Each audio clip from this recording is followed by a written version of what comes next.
Good afternoon and welcome to CIG TV's live coverage of the 2026 State Opening of Parliament and the first meeting of the 2026 to 2027 session. I am Takia Smith and I'll be providing you commentary for this afternoon's proceedings. We're coming to you live from the House of Parliament on Fort Street in Georgetown, and we're very glad to have you join us today, whether you're watching via the Cayman Islands Government cable, YouTube, or Facebook channels. Over the next half hour, I'll be guiding you through today's program, including the arrival of our dignitaries, the Speaker's procession, the inspection of the Guard of Honor, the arrival of Her Excellency the Governor, Mrs. Jane Owen, and of course, the delivery of this year's throne speech. We'll close out with a vote of thanks and the adjournment of the House. Again, I am Takia Smith, and welcome to the state opening of the 2026-2027 session of Parliament here in the Cayman Islands. As you'll see on screen, members of the public are starting to arrive at the House of Parliament ahead of the arrival of our dignitaries and the formal proceedings beginning. We'll be providing live coverage as it continues, so please stay with us.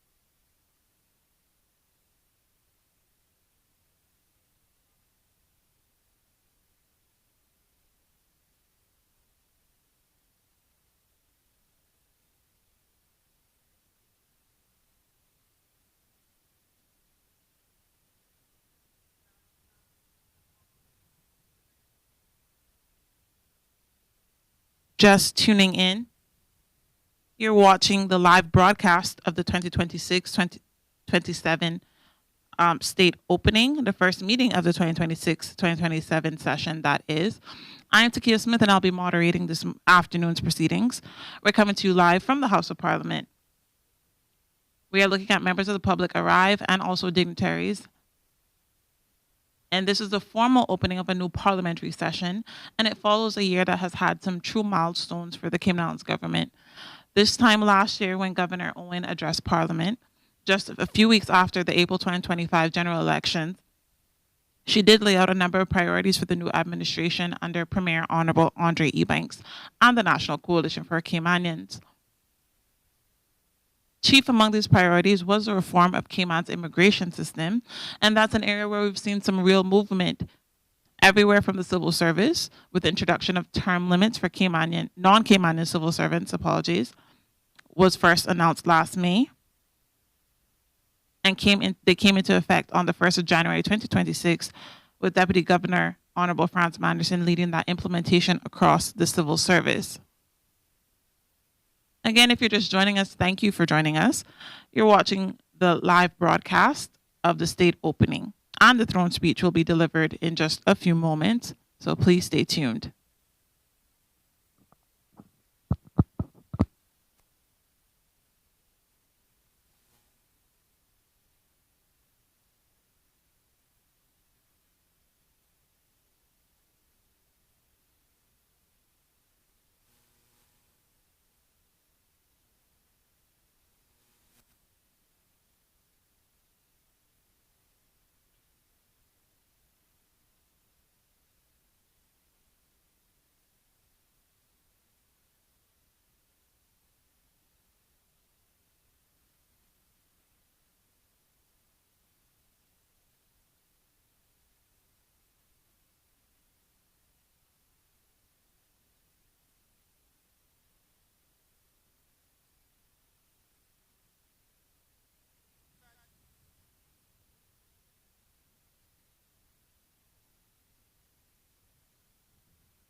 Good afternoon. I'm Takia Smith, your moderator for today's state opening.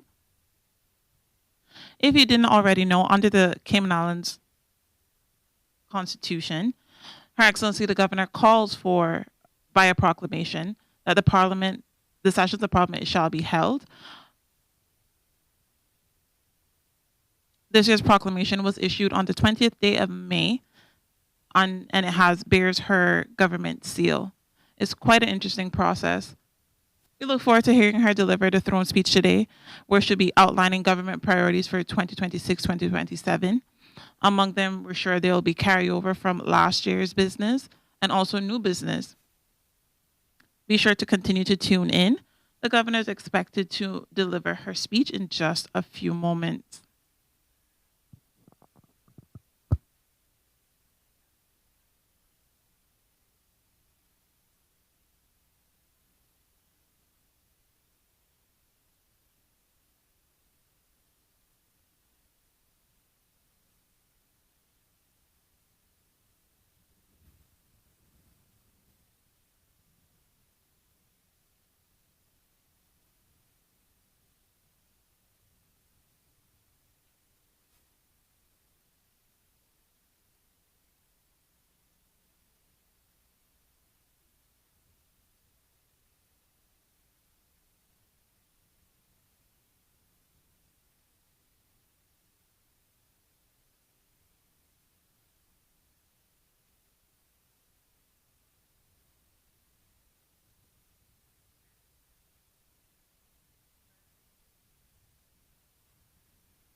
Good afternoon, and thank you for tuning in to the state opening and the first meeting of the 2026-2027 session of Parliament. I'm your moderator, Takia Smith. We are currently awaiting the arrival of our dignitaries, including Honorable Premier, Mr. Andre Ebanks, as well as Her Excellency the Governor, who will be delivering the 2026 throne speech outlining government's priorities. If you're watching us on YouTube or any of our social media platforms, feel free to join in the conversations and leave comments about what you're seeing. We're happy to hear from you here at CIG TV. Members of the public are arriving to the House of Parliament.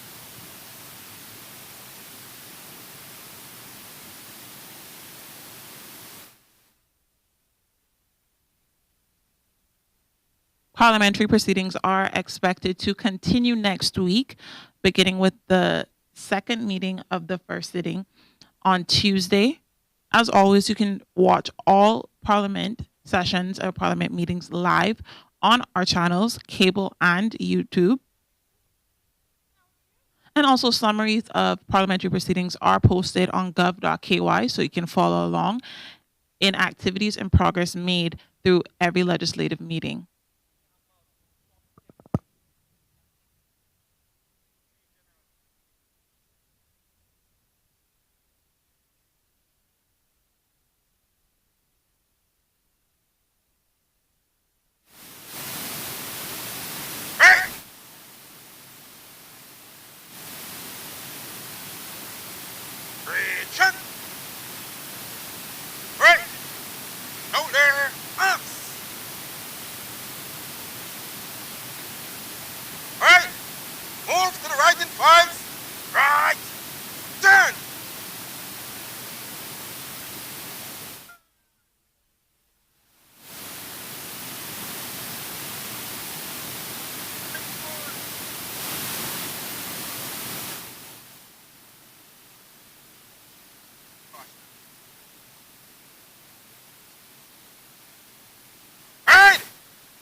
We now note the arrival of the Guard of Honor from the Royal Cayman Islands Police. It is customary for the Guard of Honor to be inspected by Her Excellency the Governor at the beginning of each session of Parliament. It's been a busy couple of days for the Cayman Islands government and the House of Parliament in particular. Just yesterday, we had a bearer party representing multiple contingents for the lying in state for the late James Ryan, former Chief Secretary of the Cayman Islands government. And now today, we begin a new legislative year.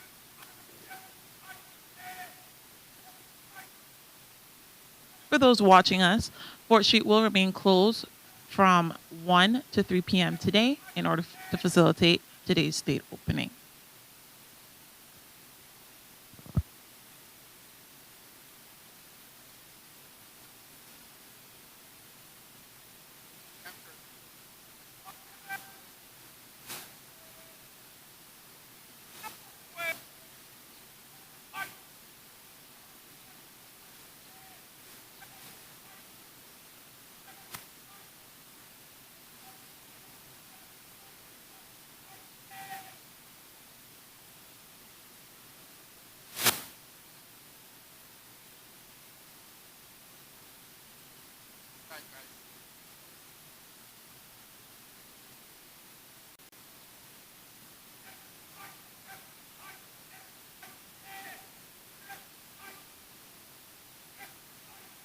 You'll see our Guard of Honor marching smartly down Fort Street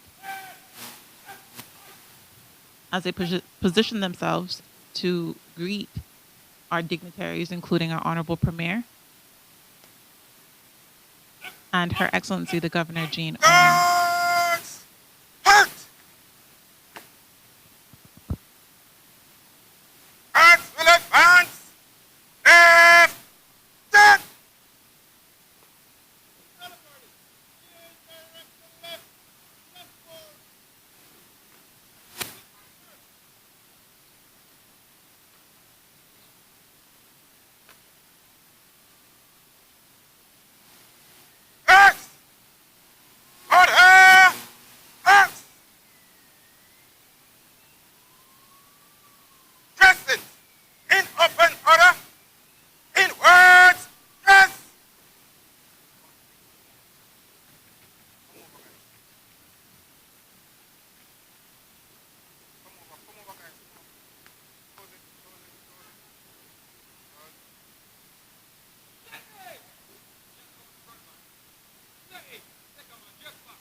Our Guard of Honor from the Royal Cayman Islands Police has now fully taken position as we await the arrival of our first dignitary.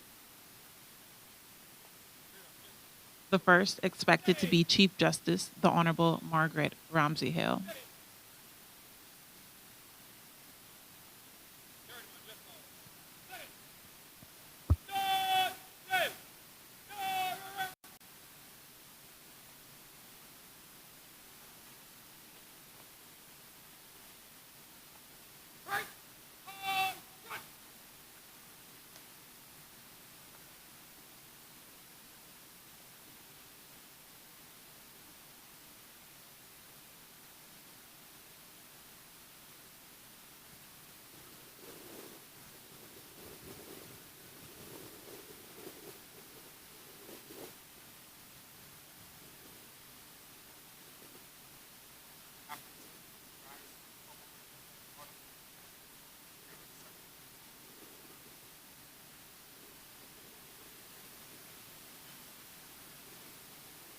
Police, Mr. Kurt Walton takes a salute. Guards! And ace!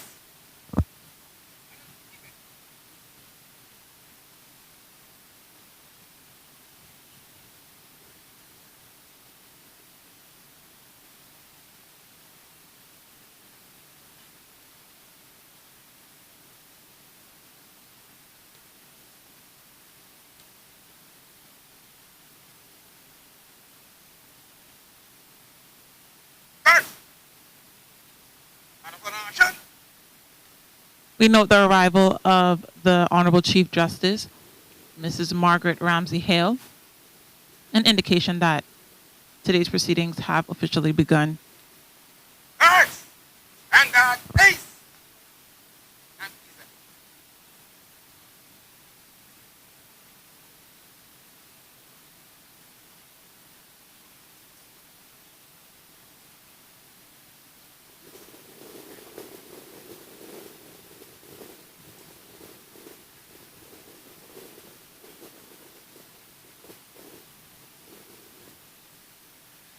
Guards, transcription. Shoulder out.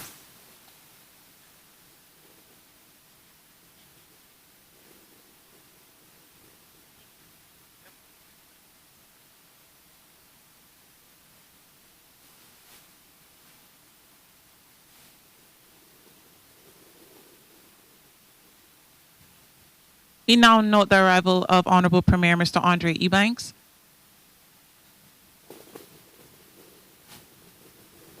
Premier Ebanks is beginning his second legislative year as leader of the National Coalition for Cayman Islands Government.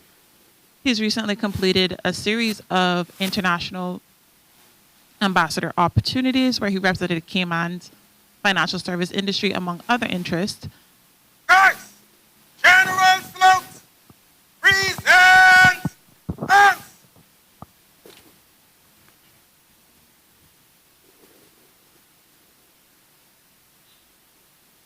He too is receiving his official salute. Guard, shoulder out. Guard, order out.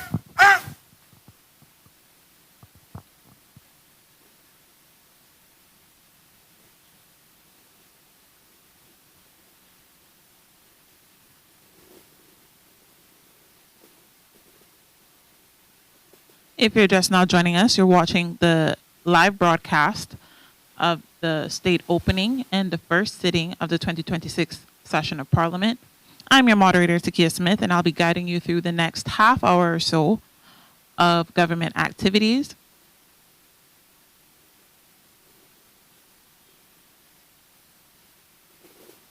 Premier Honorable Andre Ebanks has just arrived and received his general salute, and he was preceded by the Chief Justice, the Honorable Margaret Ramsey Hale. We now await the arrival of our Speaker, the Honorable D. Ezard Miller.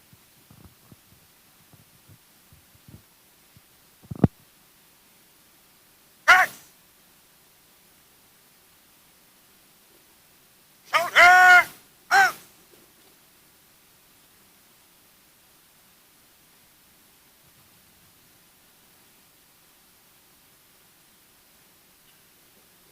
We note the arrival of our Honorable Speaker, Mr. D. Ezard Miller.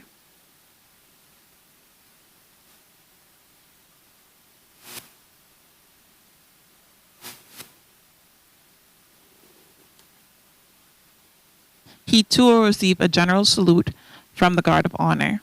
Guards, general salute. Present arms.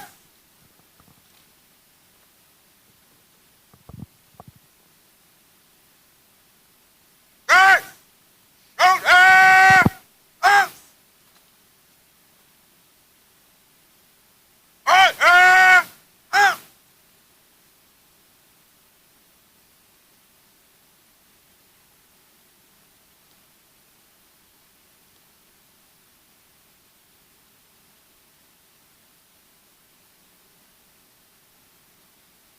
The Honorable Speaker is now entering the House of Parliament, and everyone inside will rise for the Speaker's procession.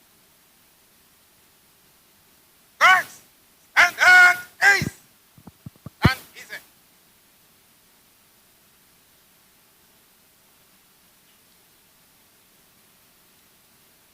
Joining us, feel free to join the conversation on our social channels. That's YouTube and Facebook. Tell us what your expectations are for the throne speech.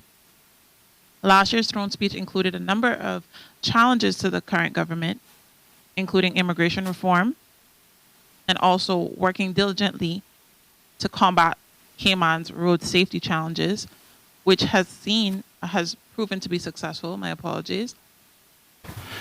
And I will invite Pastor Owen Williams to offer prayer. Let us all pray.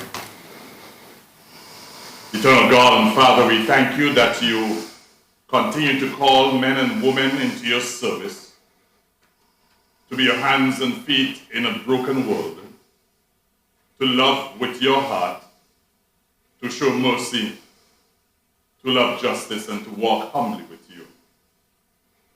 We thank you, God, for this Parliament, here to discharge your work amongst your people. And we pray, Almighty God, that you will pour out your Spirit upon all those who serve. We pray, God, that they will look to you, the author and finisher of their faith, that they will find in you wisdom and discernment, knowledge and understanding. We pray, God, that you will remove from their minds any sense of false pride, but that they may seek after the things that will bring you honor and glory. We come today, O God, recognizing that you are holy. We have fallen short of your expectations. And if we want the healing of the land, if we want progress and prosperity, if we want to see your favor, we understand, O God, that you're calling us first to humble ourselves and pray. And so today we pray for your forgiveness. We pray for your cleansing. We pray, God, that your will and your will only be done. We declare, Almighty God, that this ground that we stand on is a holy place, because your presence is here. And so, God, may everything that is said, everything that is done, bring you honor and glory. We'll seek to advance your kingdom here in these Cayman Islands. Now, O God, for this session of the Parliament, we pray that you will pour out your Spirit as you have promised in the last days, that we will understand your call in our lives, and that we will go about your business to serve your people. So bless this Parliament, every member, every person who serves in this house. Bless the families that they represent. Bless these Cayman Islands, O God. And may we serve you and you alone as the Lord and King of all creation. And so we commit this time into your hands as we commit ourselves. And we pray that your will and your will only be done. For we ask these things in Jesus' precious name. We all say, Amen. Amen. Please be seated.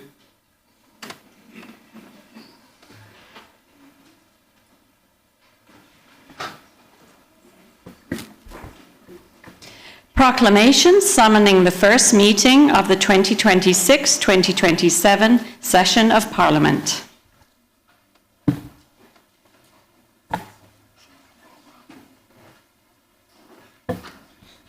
Proclamation number 3 of 2026 by Her Excellency Jean Owen, Governor of the Cayman Islands. Whereas Section 83(1) of the Constitution of the Cayman Islands provides that the sessions of the Parliament of the Cayman Islands shall be held at such places and begin at such times as the Governor may from time to time by proclamation appoint. Now therefore I, Jean Owen, Governor of the Cayman Islands, by virtue of the powers conferred upon me by Section 83(1) of the Constitution of the Cayman Islands, hereby proclaim that a session of the Parliament of the Cayman Islands shall be held at the House of Parliament, Georgetown, Grand Cayman, and begin at 2 p.m. on the 19th day of June 2026. The session shall continue to be held at such places, on such date and times as the Parliament may adjourn thereto. Given under my hand and the public seal of the Cayman Islands at Georgetown in the island of Grand Cayman, this 20th day of May, in the year of our Lord 2026, in the 4th year of the reign of His Majesty King Charles III.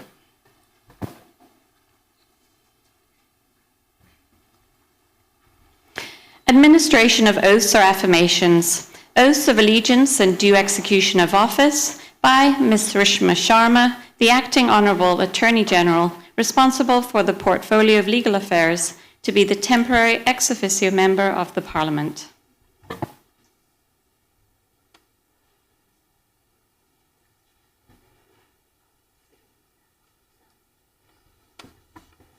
All members, please stand.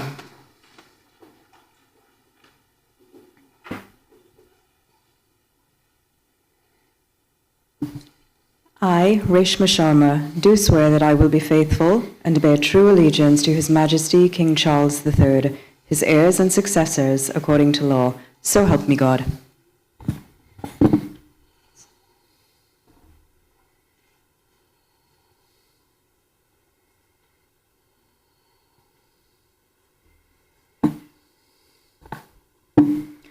I, Reshma Sharma, do swear that I will well and truly serve His Majesty King Charles III, his heirs and successors, and the people of the Cayman Islands in the office of ex officio member of the Parliament. So help me God.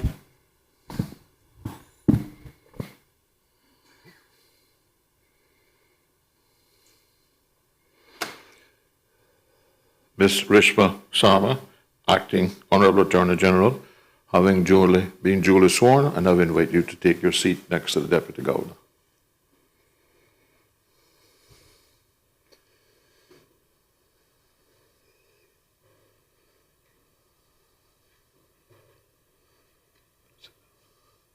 Please be seated.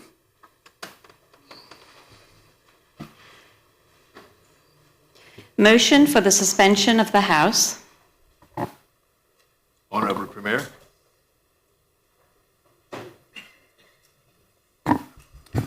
Good afternoon, Mr. Speaker. Good afternoon. I move that this Honourable House do suspend to invite Her Excellency the Governor, Ms. Jane Owen, to deliver the throne speech to the Parliament. The question is that this Honourable House do suspend to invite Her Excellency the Governor, Mistress Jane Owen, to deliver the throne speech to the Parliament. All those in favour, please say aye. Aye. All those against, no. The ayes have it. The Parliament is suspended.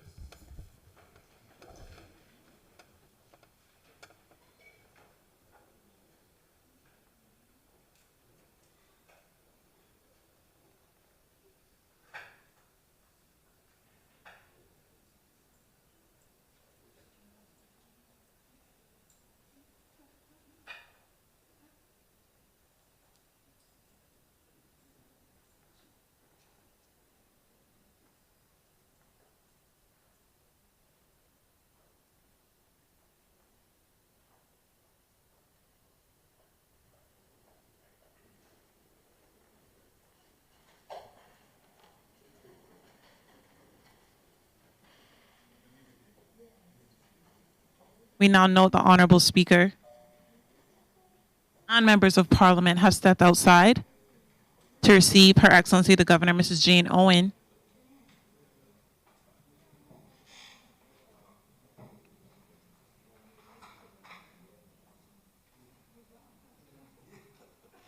If you're just now joining us, the official proclamation asking for Parliament to be called was just read, and Her Excellency Mrs. Jane Owen, Governor of the Cayman Islands, has just arrived, and she's being greeted by Commissioner of Police Mr. Kurt Walton and Inspector Ian Yearwood. She's taking her general salute at this time. Royal salute. Present arms.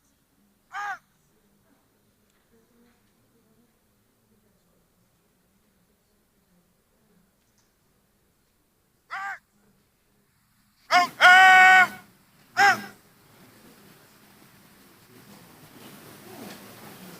First order arms.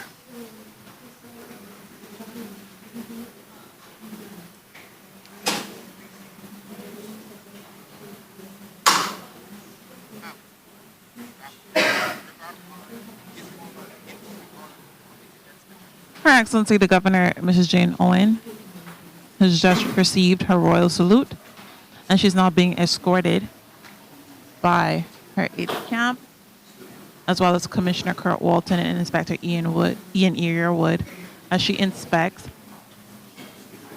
the Guard of Honor, which is a ceremonial tradition. Governor Owen is known for being very friendly during these moments and interacting with each member of the honor party.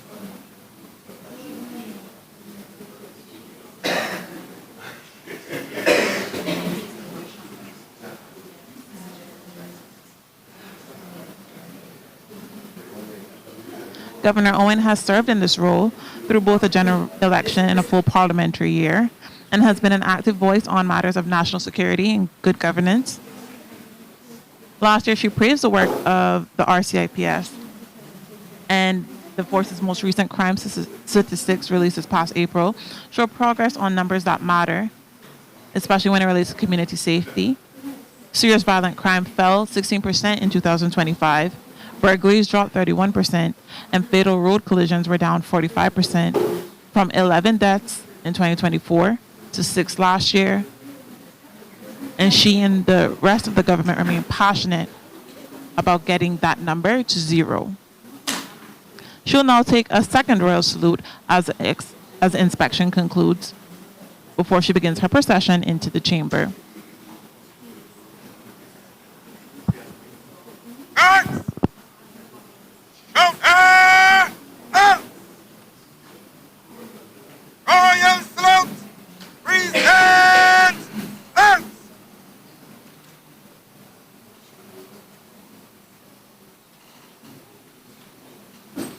Guards!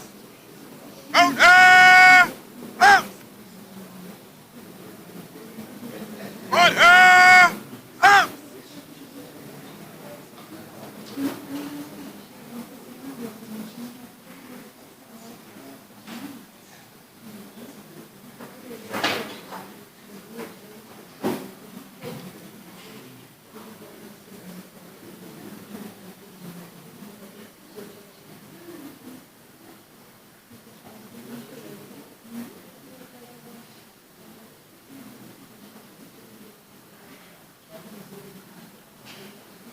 Her Excellency the Governor is now beginning her journey into the House of Parliament.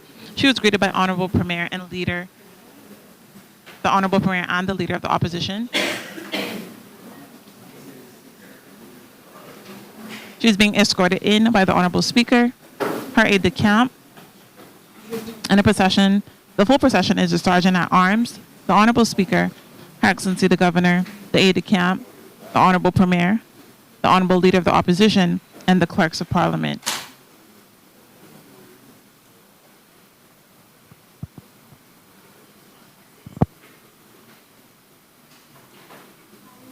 House order! March! We expect she will begin the throne speech in just a moment. Order! Up! Guards!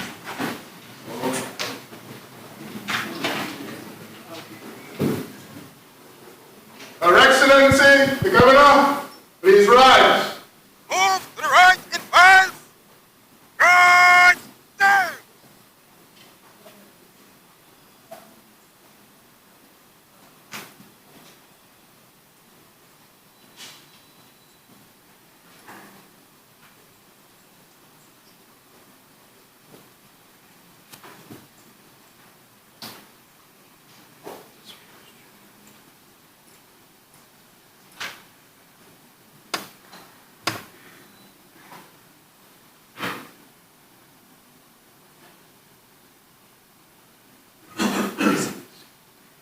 Please be seated.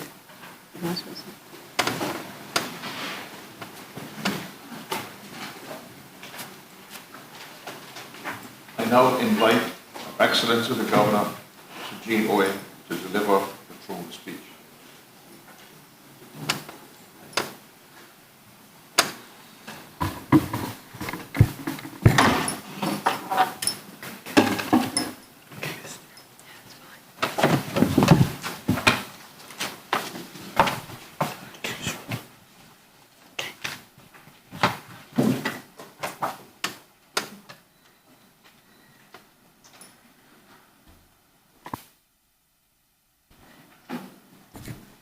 Good afternoon, Mr. Speaker, Honourable Premier, Honourable Leader of the Opposition, Honourable Chief Justice, and all the Honourable Members of Parliament, ladies and gentlemen.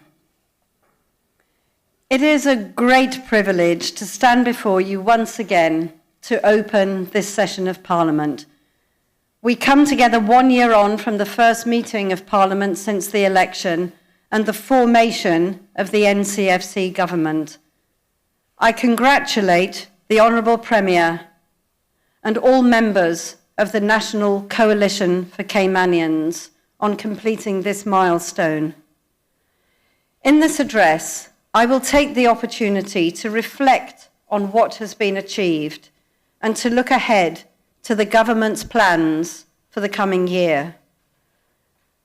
But first, I want to acknowledge the important role this chamber plays in ensuring scrutiny and discussion of the policies put forward by the government, and the role played by you, Mr. Speaker, in managing the business agenda of Parliament and ensuring that fulsome democratic debate is flourishing here in Cayman. I also want to thank the Honourable Leader of the Opposition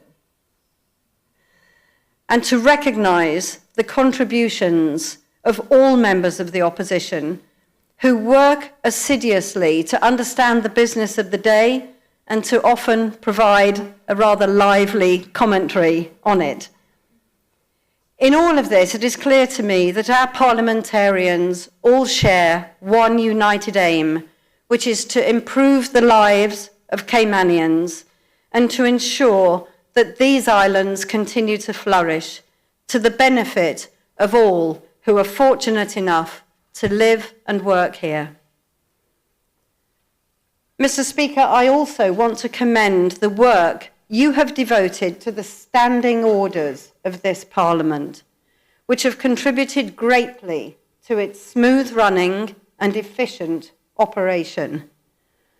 I note the ongoing work to adopt a code of conduct for parliamentarians, which remains a gap in our governance structures. I hope this House will be able to reach agreement on the code and that it can be published within this Parliament.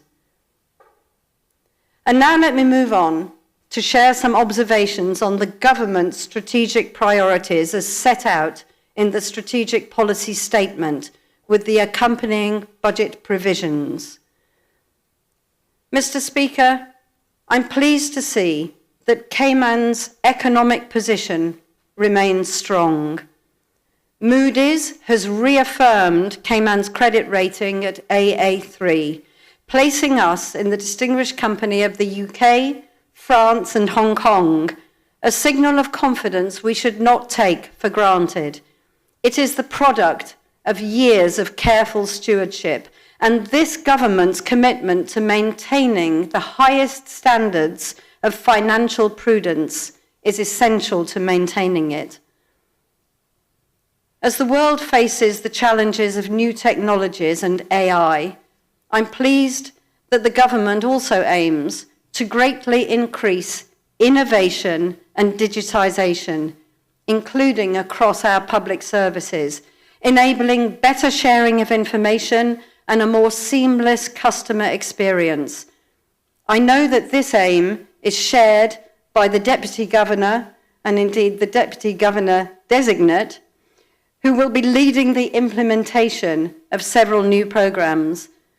The introduction of the My EID program is one example of this transformation, and I hope and expect that all members of this House already have their new ID cards in their pockets.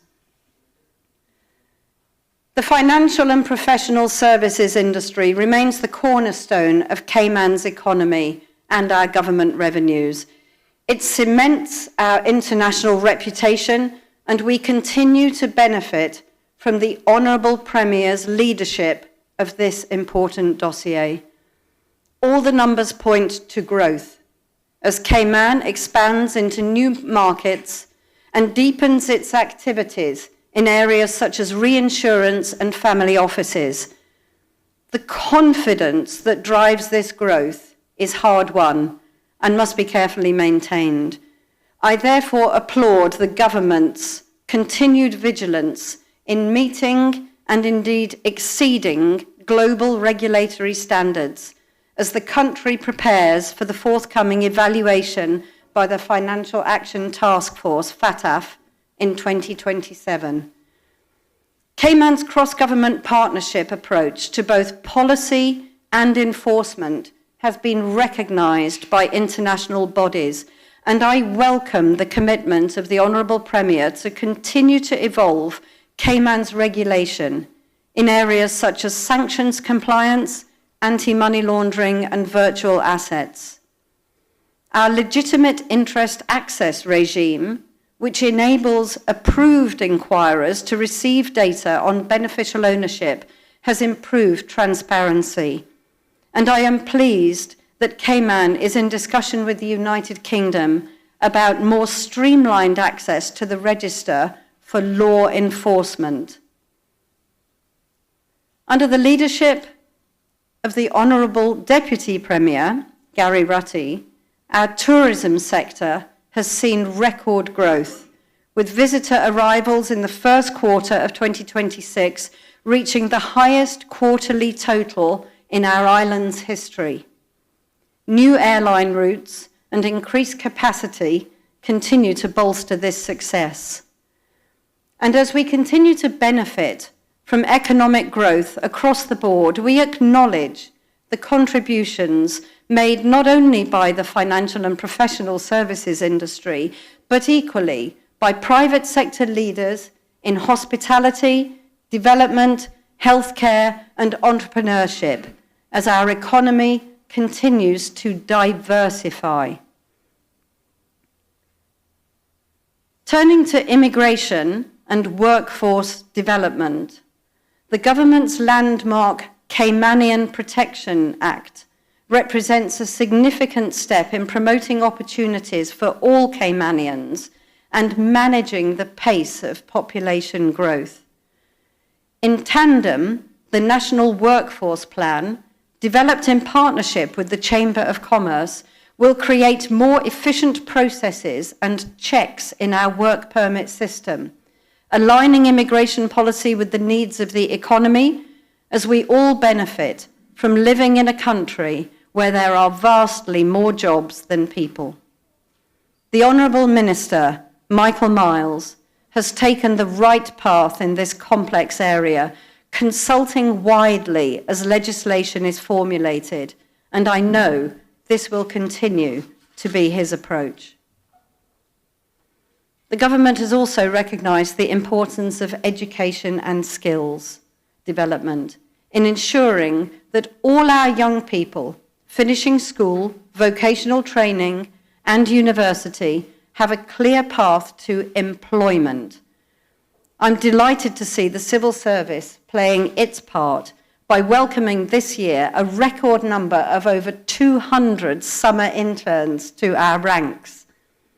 The Honourable Minister, Ralston Anglin, has also focused on improving access to early years education through the Early Childhood Assistance Programme, giving our youngest citizens a boost at the start of their school years. This is an investment which will pay dividends for the next generation. And as we come together here today, Mr. Speaker, we are all too aware of the pressures that weigh upon our residents in terms of cost of living, housing, and traffic. The government has recognised the need for short and longer-term solutions to these challenges. The introduction of Cayman's first housing policy is an important commitment led by the Honourable Minister J.E. Banks to addressing one of the most pressing concerns facing families on our islands, making home ownership more accessible and helping us make our existing housing stock more sustainable and therefore cheaper to run and in better repair. The government's infrastructure plans focus also quite rightly, on improving the transport network and easing congestion so that all our population can get to work and school more easily. Evolving plans for public transport solutions will be a game changer in this area. In addition, the government and I have all heard loud and clear the public outcry against negligent driving and are considering ways to improve enforcement of our rules against driving under the influence of drugs or drink, distraction by a mobile device, and excessive speeding. I believe we are united in our determination to make all our roads safer. And I could not address this Honourable House, Mr. Speaker, without speaking about the matter of health and well-being. Under the leadership of the Honourable Minister, Catherine Ebanks-Wilkes, the government is expanding mental health services for young people. I urge the Minister to continue her whole-of-society approach to mental health, which includes developing the Ponciana Rehabilitation Centre into the world-class residential facility our community deserves. Meanwhile, the government continues to focus on further streamlining and improving primary and tertiary healthcare and ensuring that insurance options are sufficient to cover the needs of all residents. Sport is a key component of health and well-being, and Cayman's prowess in many disciplines continues to impress and to propel our reputation for excellence internationally. I'm sure you all join me in congratulating our many outstanding sportsmen and women, and we look forward to Cayman's participation in the upcoming Commonwealth Games in Glasgow next month. For my part, I did the Flowers Sea Swim in 55 minutes last week, not the fastest, but I was proud to support the Swim Free program, which aims to make our children safer while promoting that important relationship Cayman has enjoyed with the sea for centuries. Mr. Speaker, Cayman's natural environment is one of our greatest assets and one of our most important responsibilities. The designation of 6 new areas for environmental protection, the advancement of an anti-litter law, and the single-use plastics ban are welcome steps. I'm also glad that the government has announced its plan to maintain Little Cayman's airport at its current site and to carry out the upgrades which will be necessary to meet international safety standards.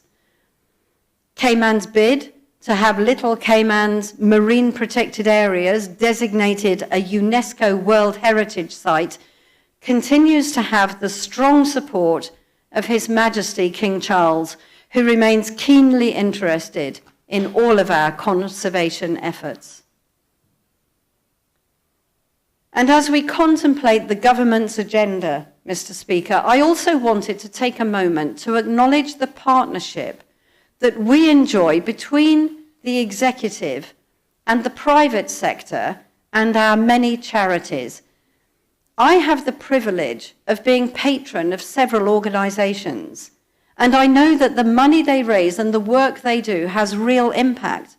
For example, in cancer support, Meals on Wheels, protection of vulnerable people in our society, education, inclusion, support for animals and the environment. And I know that this government is committed to developing these partnerships further so that we can all benefit from the large pool of expertise and commitment that the whole Caymanian community represents. And Mr. Speaker, as we contemplate with confidence the growth and development across our islands, it's wise to consider the crucial role played by our uniformed services in ensuring that residents, businesses, and visitors enjoy a very high level of safety with relatively low levels of serious crime compared to many places in our region and indeed the world as a whole. It is easy to take this for granted, but it is only made possible through the leadership of Police Commissioner Kurt Walton in partnership with many others, including Coast Guard Commandant Robert Scotland, CBC Director Bruce Smith, Prison Director Daniel Greaves, and Fire Chief Randy Rankin. I note that the RCIPS detection rate for violent crime stands at over 50%. This is the kind of ratio most jurisdictions aspire to, or should I say, dream of. Most strikingly, over the past 18 months, 28 dangerous offenders were all convicted and sentenced to a combined total of 400 years in prison. A clear demonstration of our mantra that violent crime will not be tolerated in Cayman. And I know that all honourable members of this House will join me in paying tribute to all of our uniformed and emergency services who serve every day, often putting themselves at risk to keep us all safe. In the same vein, as we gather together at the beginning of hurricane season, Cayman continues to prepare and plan for handling crises, whether natural or man-made. And we applaud the efforts of all the staff and volunteers at Hazard Management Cayman Islands, the Cayman Islands Regiment, and our gold, silver, bronze leaders who manage our strategic and tactical response. We know we also face some pressures in the security arena, including the volume of cases moving through the courts, overcrowding in our Northwood prison, and the potential inflow of migrants from neighbouring countries, including Cuba. The government, and the Honourable Minister Nicholas da Costa in particular, are making steady progress in mitigating all of these risks. Another area where the government has recognised the need to make progress is safeguarding of our children and vulnerable adults. The Honourable Minister Isaac Rankin and his team have established a working group to revise legislation to better protect our communities, including from online harms. I hope we will also have a Children's Commissioner in place before the end of 2026.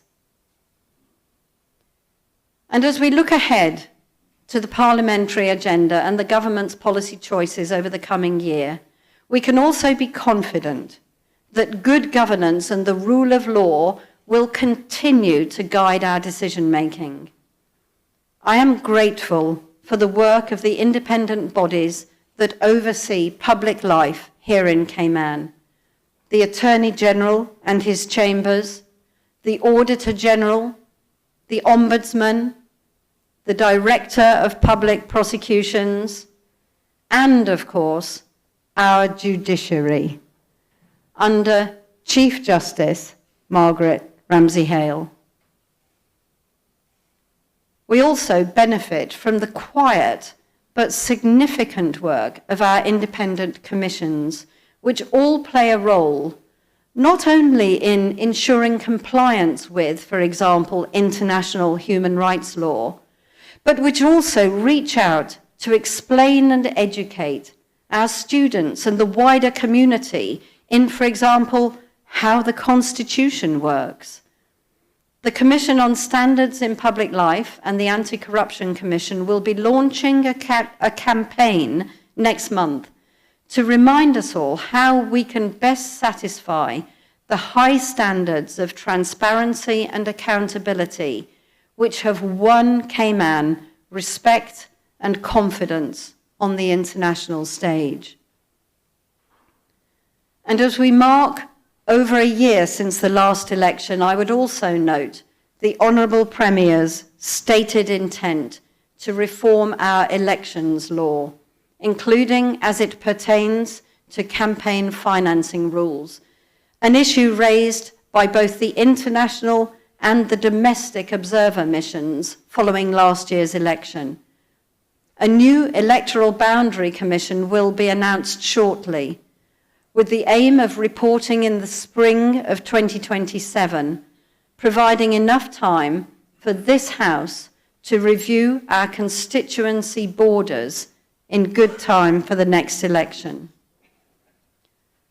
None of the work of government would, of course, be possible without the dedication of our civil servants, who are responsible for implementing the decisions made by the government and by this Parliament.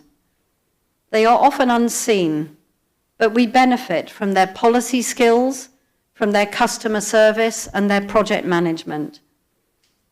And today, I want to mark a moment of particular significance: the forthcoming retirement of the Deputy Governor and Head of the Civil Service and my friend, the Honourable Frans Manderson.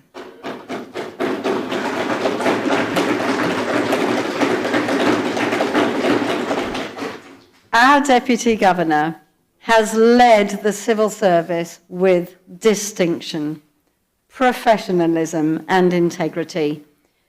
His commitment to making lives better for the Caymanian people has defined his long and remarkable career. So on behalf of all who have had the privilege of working alongside him, I know the whole House will join me in extending our congratulations and our respect, sir.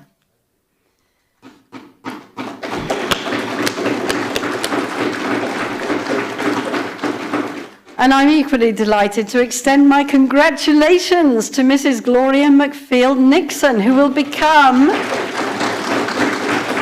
our new Deputy Governor on the 8th of July. I have every confidence that she will lead the civil service with the same excellence and dedication that has characterized her whole career, and I look forward to working with her in the months ahead. And as I draw to a close, I invite you all to also reflect on Cayman's position in the world and our relationship with the United Kingdom. This year, we witnessed increased fragmentation of the global order and a significant deterioration in the international security and governance architecture. The Cayman Islands will need to quickly pivot to shield ourselves as best as possible from these impacts. I'm pleased that the government has had the support of this House in taking swift interventions to insulate our residents from the shock of fluctuations in fuel prices due to global geopolitical events, which is a major driver of the cost of living locally. The United Kingdom continues to guarantee Cayman's external security, offering the benefits of Britain's strong relationship with the United States and the UK's global reach at the UN, including as a permanent member of the Security Council. I was delighted to see the UK's Blue Belt environmental programme expanded in Cayman this year, providing finance for a research expedition into some of our deepest waters, which unearthed one or two hitherto unseen creatures from its depths. The UK will continue to support Cayman as we approach sea border negotiations with our neighbours, and as we continue to battle against the flow of drugs and weapons in our region. Over the past year, we have welcomed visits to Cayman by our Minister for the Overseas Territories, Stephen Doughty, the all-party parliamentary group made up of representatives from the British House of Commons and the House of Lords, and the Deputy Speaker of the House of Commons, who attended the Overseas Territories Speakers Conference last month, very ably organised by you, Mr. Speaker, and by your staff. And on his visit to the United Kingdom last autumn for the Joint Ministerial Council, the Honourable Premier and his delegation engaged with the top levels of the British government, including Foreign Secretary Yvette Cooper, and a meeting with His Majesty King Charles at a special small reception at Buckingham Palace, where we were able to admire the splendid room behind the famous balcony at the palace. These visits, and there are more besides, demonstrate the high level of engagement between our governments and the respect and commitment that lies behind that. Tomorrow, I travel to the United Kingdom for our annual meeting of ambassadors, governors, and high commissioners around the world. And there I always find a high level of appreciation and interest in Cayman, not just as a financial centre, but increasingly as a strong Caribbean island whose influence continues to be felt beyond our borders.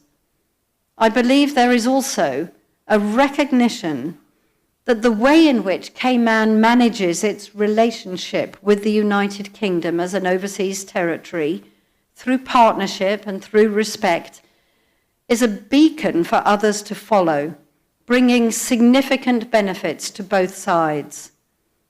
And on a personal level, I am particularly grateful to all members of the government, past and present, for their patience and friendship to me as we work together.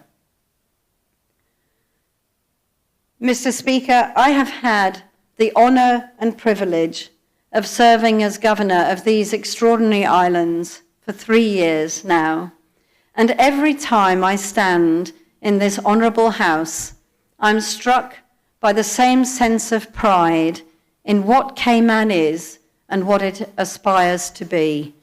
The people of these islands display a strong resilience, a generosity of spirit, and a determination to build something good for future generations, and that is truly inspiring. So to you, Mr. Speaker, and to all honourable members of this House, thank you for your service, your dedication, and your commitment. It is a privilege to serve alongside you. God bless this House, and God bless these wonderful Cayman Islands.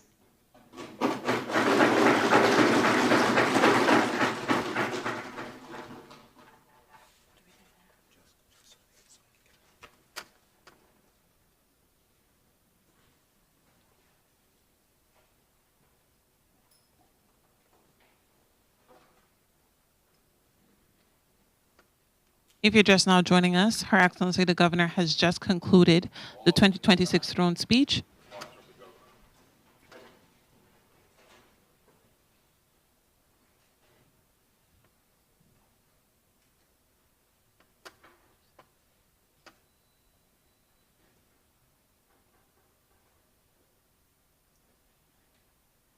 Her Excellency the Governor will now depart,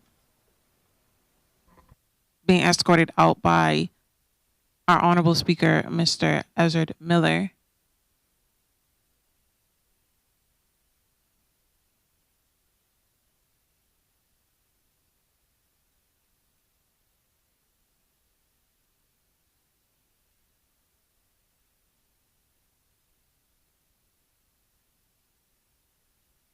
Her Excellency covered on a number of key topics and recapped the previous legislative year, where the government undertook a number of legislative decisions towards immigration reform, economic relief, national security, and other matters. We now await Her Excellency leaving the building, the House of Parliament now. As she mentioned, she will travel tomorrow to the meeting of governors and ambassadors, where she will represent the Cayman Islands and its interest amongst her counterparts from other jurisdictions.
Her Excellency will take one final royal salute before she departs the House of Parliament.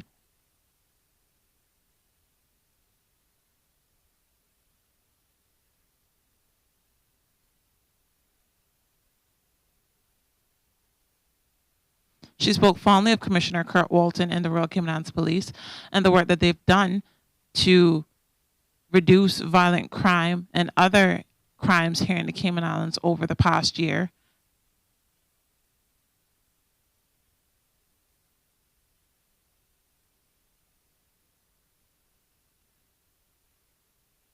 If you're just now joining us, you're watching the state opening and the first meeting of the 2026-2027 session of Parliament. It is a new legislative year here in the Cayman Islands, and now the second year for the National Coalition for Caymanians administration.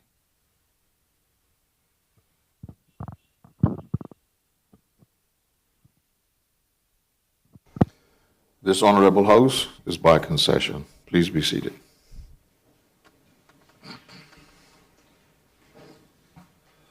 Vote of thanks to Her Excellency the Governor.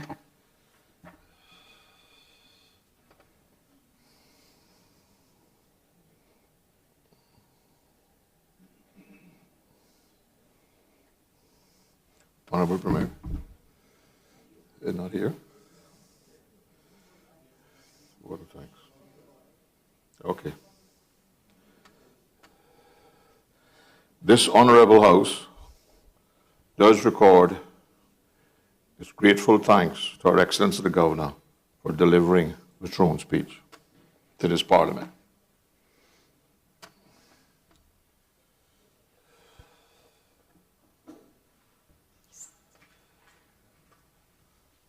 Motion to defer debate on the throne speech.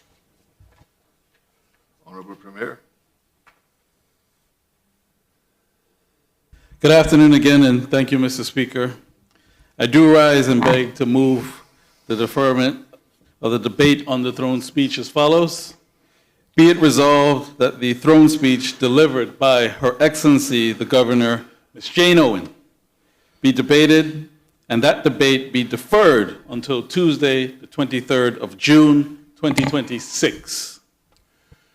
The question is that the throne speech delivered by Her Excellency the Governor, Mistress Jane Owen, be debated and that the debate be deferred until Tuesday, the 23rd of June, 2026. All those in favor, please say aye. Aye. Aye. Those against, no. The ayes have it. The debate on the throne speech will take place on Tuesday, the 25th of June.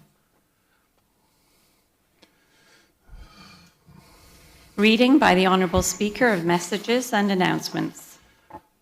I have apologies from 3 members of Parliament, Honourable Chris Saunders, Honourable Samuel Budgeon, Honourable Juliana O'Connor Connolly.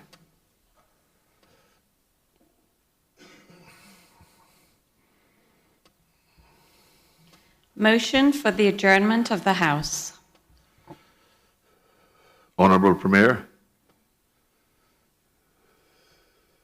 Thank you, Mr. Speaker. I think we have to move two motions.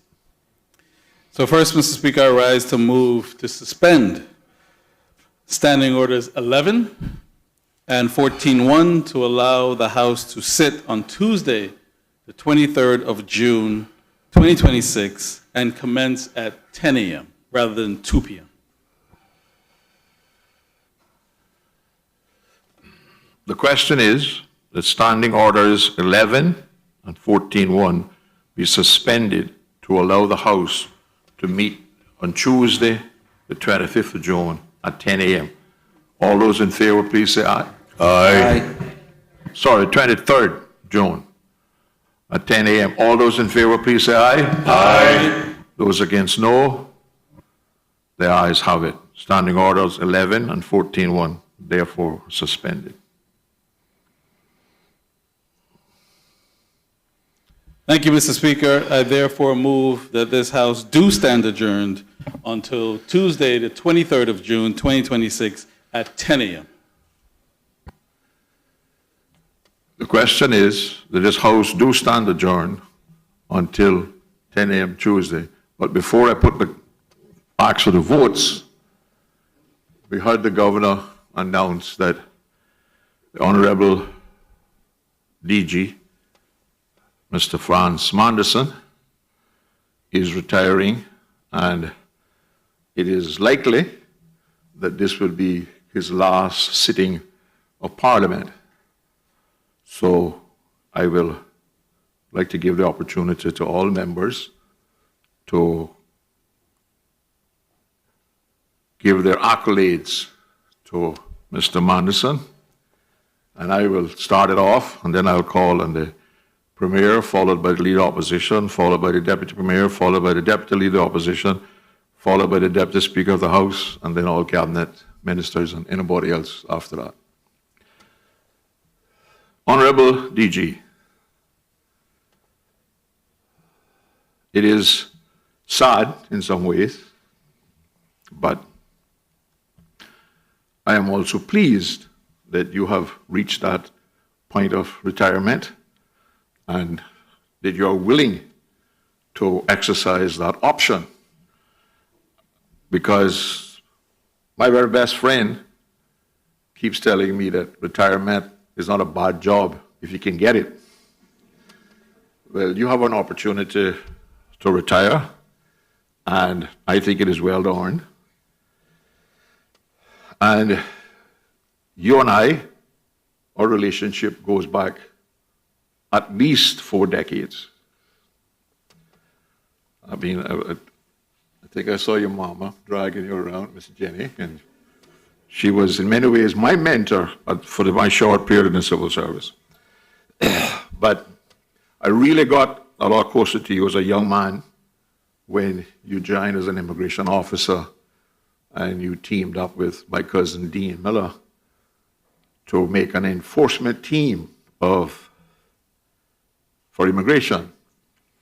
And I have listened to some of your stories, and I will tell you, if you ever get a chance to engage him in a conversation about those days, it will be confirmed that it was probably the most effective, efficient, and adventuresome team we have ever had.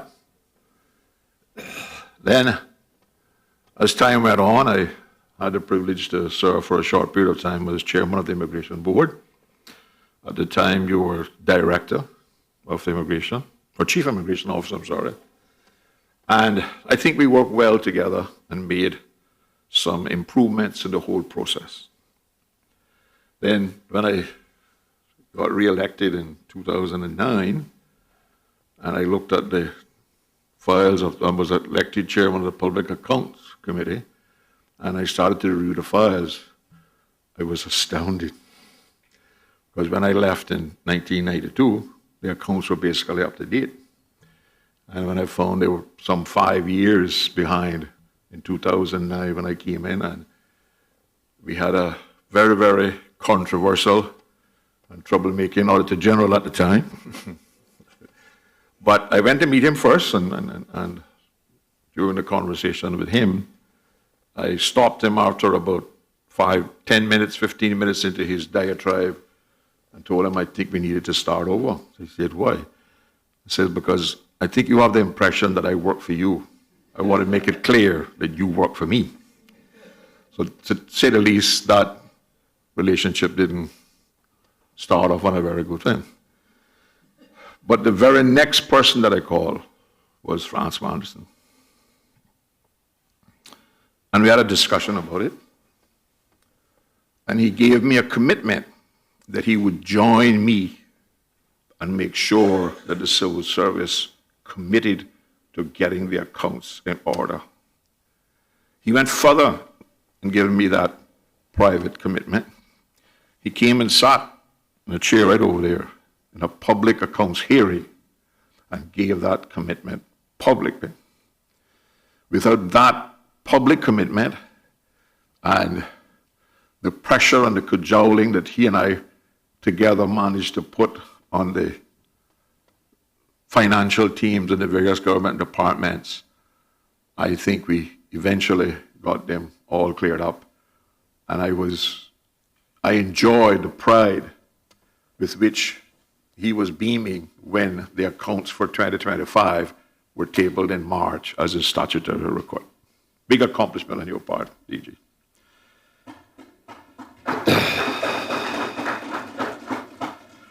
I have found you in all of our interactions to be a man of integrity, honesty, and a man to your word. When you gave me a commitment, I never doubted. I didn't need to check back. And those of you who know me, that I like to check on the check, to make sure the check is being done, right? I think, Mr. Manderson, that it is fair to say that you are leaving the civil service much better than you found it. And I know, because you and I have not always agreed on things, and I have had many, I was probably one of the few politicians who always showed up at the invitation of you and the governor and your HR staff to talk about changes in the civil servant and improvements in the civil service, etc. And my argument with you was always you're not doing enough, right? But I think it is safe to say that you have moved the civil service a long way. I admire your commitment to the employing of Caymanians, but more importantly, to the provision of training and educational opportunities for Caymanians, and your determination to make sure that every Caymanian joining the civil service saw a career path for lifetime employment. I congratulate you. I congratulate you on your CB. I think it is well earned, well deserved. I'll have some more to say at the reception tonight. So, Honorable Premier.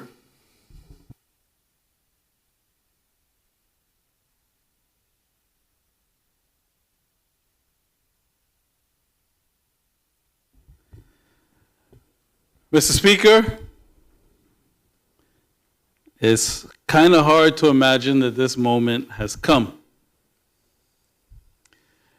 Since the announcement, the DG and I have had plenty of moments where we say, this moment's going to come, where we've had times to potentially say goodbye. No, that's not it, that's not it. We'll save it for later, And then when I saw him here this afternoon, he said, I'm starting to feel it now. It's kicking in. But it's a proud moment. For my part, Mr. Speaker, and I woke up this morning, my overall impression could kind of be captured in either a YouTube short or an Instagram short that's in 4 clips. And the 4 clips, I think, signify, one, the impression he's had on my life, and each one of the clips is a characteristic that I think makes him, in my opinion, the person that he is. So clip 1 is when we were in law school together. So he was 3 years ahead of me. I was in year one. And on those days, picture this, Cayman. The law school was quarter of the fourth floor of the tower building. And there was no electronic searches for legal documents and cases. We used to be on the floor scouring the books. And here would come in this jolly fella with his uniform on, and you'd ask him, how you doing? Fantastic. Which was disgusting, because you there trying to scramble, find the cases, you know this is hard work, you know he working full time, and you're a student. What that told me was commitment. If he could get up every day at a top-level managerial job in the civil service, go to school, do his job, and still get through, I must be able to do year one. Commitment, sir. Clip 2. The first week that I joined as a civil servant. Leaving with about 5 to 6 years PQE from Walker's, coming into the civil service, and at that point my wife outranked me. Going down to the cafeteria week 1, and I'm still not sure in my professional life if this is the right decision. Plenty of people told me that it was nuts.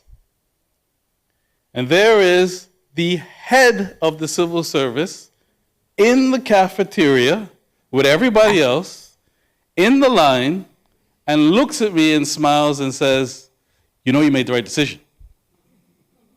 He said, look at the amenities. You get to go to work with your wife.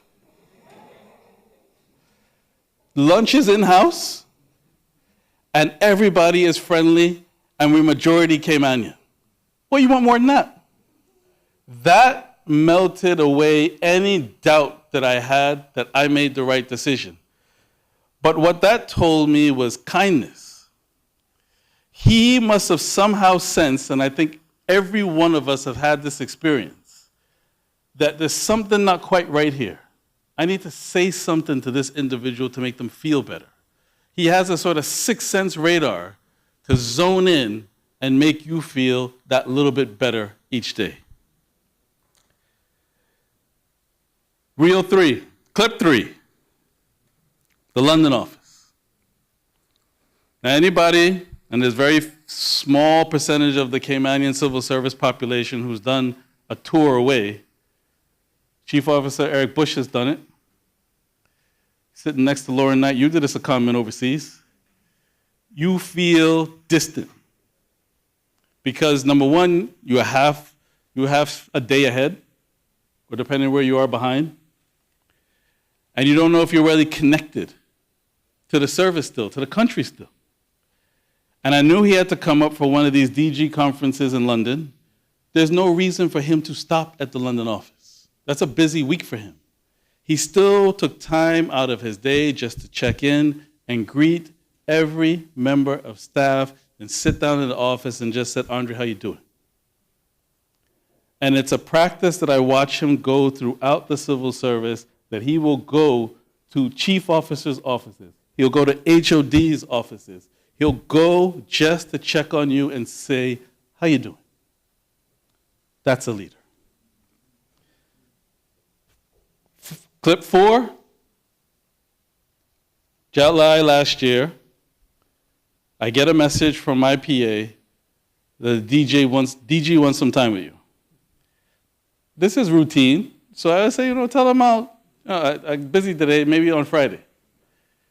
No, he's saying he needs to speak now. It's okay, what's this about? My heart's in my throat. I said, all right, tell him to come now, I got 5 minutes. He came in 2 minutes. Made me think, oh my gosh, what's happened now? He sat back in his chair and he just said, look, I think my time has come. I think it's time for me to get out of the way, move aside. I think I've left the civil service better than I found it. And it's time for me to move on, but I'm going to do this in an orderly fashion, and it won't be until next year. And that characteristic that you could apply in other aspects of his life is his farsightedness. To be able to spot what's coming around the corner. Be able to see that he knew that his post and his impression is so large that it was going to take a year to do it in an orderly fashion. It was going to take time to find a successor. It was going to take time to make sure that successor and everything was in place so that he wouldn't leave the good ship Cayman on a lurch. So for that commitment, that leadership, that thoughtfulness, and that farsightedness is what I think embodies the person that we call DG. And I told him I will struggle to call the next person DG because it just seems to always be France. We're going to have to come up with DG Glow or something. Because he's just always going to be DG. Closing this, sir, since I'm on about YouTube Shorts, I saw one about 2 years ago, and it was from Kobe Bryant.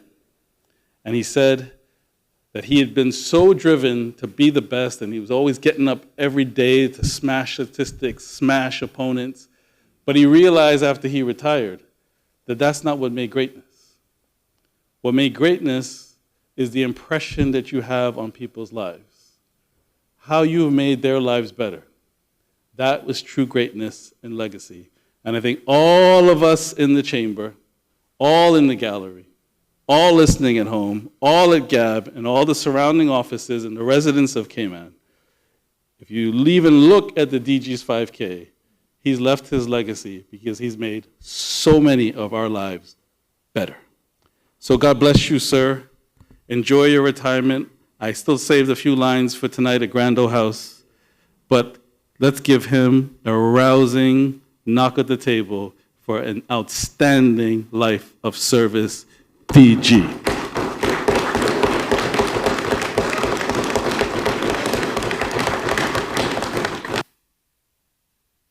Honorable Leader of the Opposition. Thank you, Mr. Speaker, and thank you for this opportunity to congratulate my friend, DG, and to thank him for all that he has done for us. And like yourself and the Premier, I'll have an opportunity tonight to say a few words on behalf of the opposition at the reception. So today I'd like to make it a little more personal, as the others will have an opportunity to speak.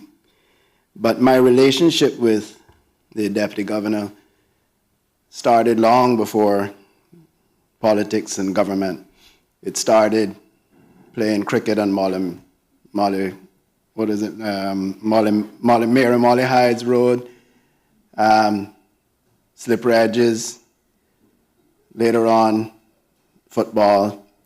And it was in the later days, the DG, although he doesn't look it, is just a couple of years older than I am, came from a class of men, young men at the time, that were exemplary mentors for us younger ones coming up.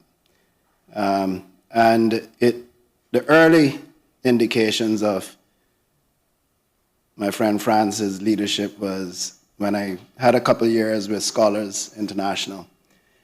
And they would have meetings at Mr. Jimmy Powell's, his uncle's house.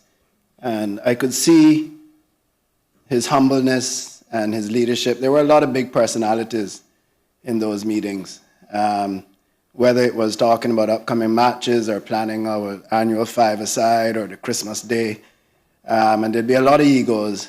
And then there was always France who would step in and offer perspective and offer a level-headed contribution that would get everyone to calm down and come to a resolution.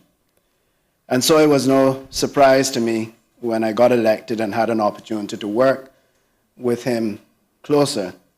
There were no surprises for me. I found what I absolutely expected. A gentleman with integrity, a gentleman with a heart that cares for his country, and a gentleman who always looks out for his people, whether they're his employees, his members of government, or his people at home.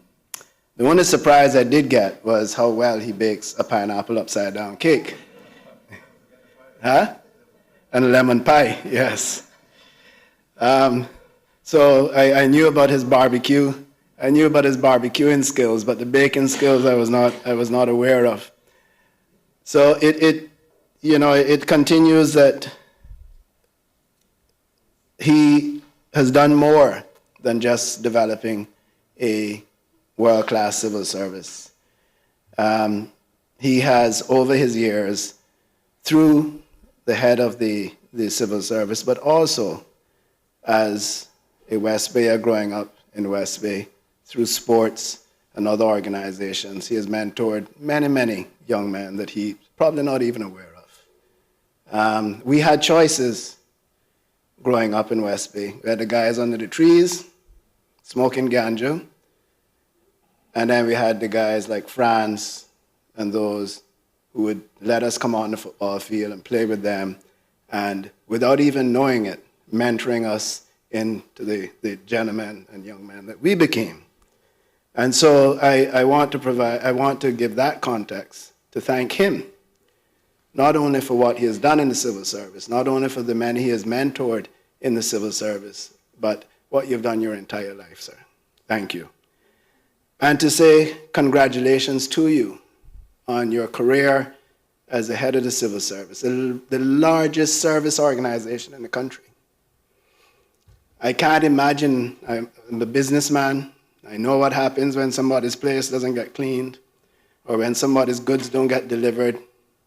Your job, your telephone, everybody's children in schools, your responsibility.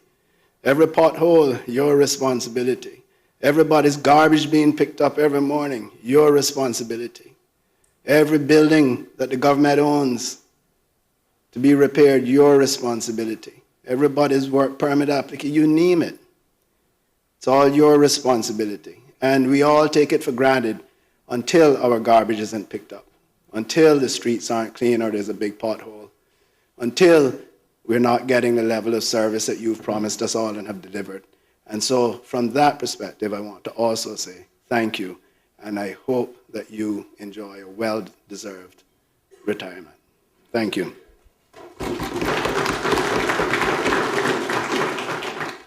Honorable Deputy Premier. Good afternoon, Mr. Speaker. I thank you for the opportunity to recognize the stellar career of an exceptional leader who has clearly demonstrated the utmost dedication and service to our beloved Cayman Islands, our Deputy Governor, Mr. Franz Manderson. I sat last night into early morning putting this speech together, and it would take me 4 to 4 years to talk about all the good things that you've done, but I got to wrap it up in about 440 seconds. Mr. Manderson has had many names and titles over the course of his life. Those who had the pleasure of growing up with him know him as Cobbler. Then there was Officer. His loving wife calls him Honey. Later he was Dad, then Deputy. Acting was also many times. Attorney at Law, Boss, Chief, Franzi, and most recently, CEO, which I'll get to later on. I had the privilege of meeting Franz one afternoon about 50 or so years ago, about 6 years before he started immigration, when I was invited over to our mutual friend Philip Hyde's house in West Bay. Through the years, we would cross paths as teenagers, and those paths took us in later career destinations later on. About 27 years ago, we reconnected once again in West Bay at Grace Christian Academy. I mean, how to think about West Bay. Good things come out of West Bay. As Franz Jr., my eldest daughter started preschool together in the same class. Since that day, Franz has become one of my best friends. I've found Franz to be one of the most inspiring and focus-driven individuals that I have ever met. Mr. Speaker, Franz Manderson had every opportunity to get off the tracks, but he stayed the course of success and respect. He was raised by a single mother, affectionately known to all of us as Miss Jenny. but he was also blessed to have his Uncle Jimmy and Captain Eugene help guide him and provide fatherly advice, which I know he is forever grateful for today. Franz has been a respectful son, a loving husband to his dear wife Nuvia, a caring and protective father to his wonderful children, Alyssa and Franz Jr., and a pillar of support for his sister Paula. But outside of his love for his family, he has been a true leader and role model for our country, a loyal friend, and a respected boss. Throughout the years in the civil service, Franz has served with dignity, integrity, and honesty. He always showed the same face no matter what and was always available to assist and provide advice. I remember about 15 or so years ago, I was asked by the Honorable McKeever Bush to serve on the Work Permit Board. I immediately called Franz and told him about my appointment and asked him what he thought. He said, "Excellent! We need people like you, but leave your heart and frank sound." So I said, "Leave my heart and frank sound?" He said, "Yes, I know how you are and you want to help and please everybody, but make your decisions according to what's written in black and white called the Cayman Islands immigration law." As I attended meetings, I always reminded myself of that advice and appreciate what he told me. Another piece of advice he provided, and I still use every day, is, when in doubt, say no.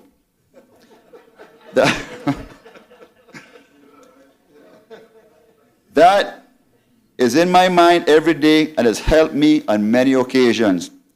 Franz is a humble man and holding one of, or if not, the most powerful positions in Ireland. He never made it get to him, nor did he ever abuse that position. Watching him interact with the civil servants and the respect that has flowed both ways is a true testament of the leadership qualities that he possesses. Being able to call Franz a friend is a privilege and an honor for me. We have had many trips and personal experiences together that I will forever cherish as wonderful memories. When I decided to run for office, one of the deciding factors was being able to work alongside of Franz and help make a difference for our people. His mentorship and guidance as a colleague and leader over the past year has been an invaluable experience. I am fortunate to have been in his company and team leadership and learned team leadership skills from him. I need to act like I'm 59 instead of 29. Franz, as I see you walk from floor to floor in the government administration building, stopping at each workstation and office interacting with each and every person, the respect that is given to you is like what my good friend, the leader of the opposition, said, world-class civil service. That is what you've helped create and develop for these Cayman Islands. Franz has worked tirelessly and always had his goals lined up to achieve. He went through law school and was called to the bar several years ago, but his true calling was service to the people of these beautiful islands, where he decided to come back to government and work his way up to deputy governor. Just a few weeks ago, Franz and I were on a trip, and we met some people that were sitting next to us. They asked where we were from. I replied, "We're from the Cayman Islands." And one of the gentlemen replied, "Cayman Islands? What do you all do there?" I responded, "Well, my friend Franz here is the CEO of a small firm with about 6,000 employees, and I am on the board of directors with about 90,000 employers." The look on Franz's face was priceless as these gentlemen were trying to comprehend what I had just told him. Mr. Speaker, as I bring my tribute to a close, I would like to thank and congratulate my near and dear friend for all he has done for this country and our people. I also thank him for the loyal and sincere friendship that he has provided to me over the years. Franz, enjoy your mom, your wife, and your kids, but also enjoy your life and time. I pray God will continue to bless and protect you as you go off into your retirement, enjoying time with your family and your dear mom. You have dreamed big and worked hard and accomplished an outstanding, successful career and deserve every bit of your retirement. Live life to the fullest, buddy. Much love and respect, and I hope that God will bless you and your family. But I have one more request. I know our good friend over there, who traveled with us as well, the Leader of the Opposition, has talked about that lemon pie. I am asking you to pass on that recipe, or I'll go to Miss Jenny. And I also want to thank my father for coming here today. He's 94 years old, to support you in your retirement. God bless you, sir.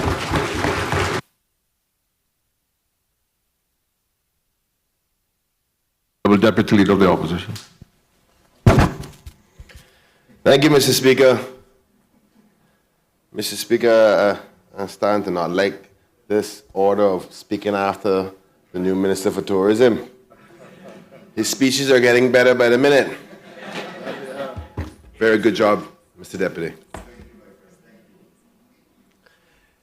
Mr. Speaker, first let me start by saying that I'm truly honored to have been born in 1980, that we are now in the year 2026 of thy Lord, and that I've had the opportunity to cross paths with the Honorable Franz Madison. Mr. Speaker, I had a long plan to write this amazing speech. I was like, oh yeah, this is going to be the time to shine and highlight my good friend. And every time I tried to write down something, I couldn't get to express the relationship that I've been able to build with him. So I just decided to tell my story of who I know. Mr. Speaker, I was elected in 2017, and before that, I just knew about this person who was doing so many great things in the civil service, not even understanding how significant the civil service was. Got elected, and then you start to hear all kinds of different perspectives. Yeah, France don't want to do this and that, and oh, France is amazing. You get all kinds of different viewpoints. And as I grow and I learned more about the role and the balance that he had to keep, I still try to find out what his mother taught him to make him be able to do that. Mr. Speaker, he had to deal with people complaining every day. Politicians want to blame him for everything. I'm certain that he probably had somebody say, Mr. Madison, why didn't the sun come up at 6:35 this morning? It came up at 6:36. But he always seemed to do it with a fantastic smile on his face. I'm not even sure if that's plausible. To be honest with you, Mr. Speaker, at first I thought he was faking. And then he kept on doing it. Every day. I'm fantastic, Kenneth. How you doing? And for those who may not know him personally, it is so real.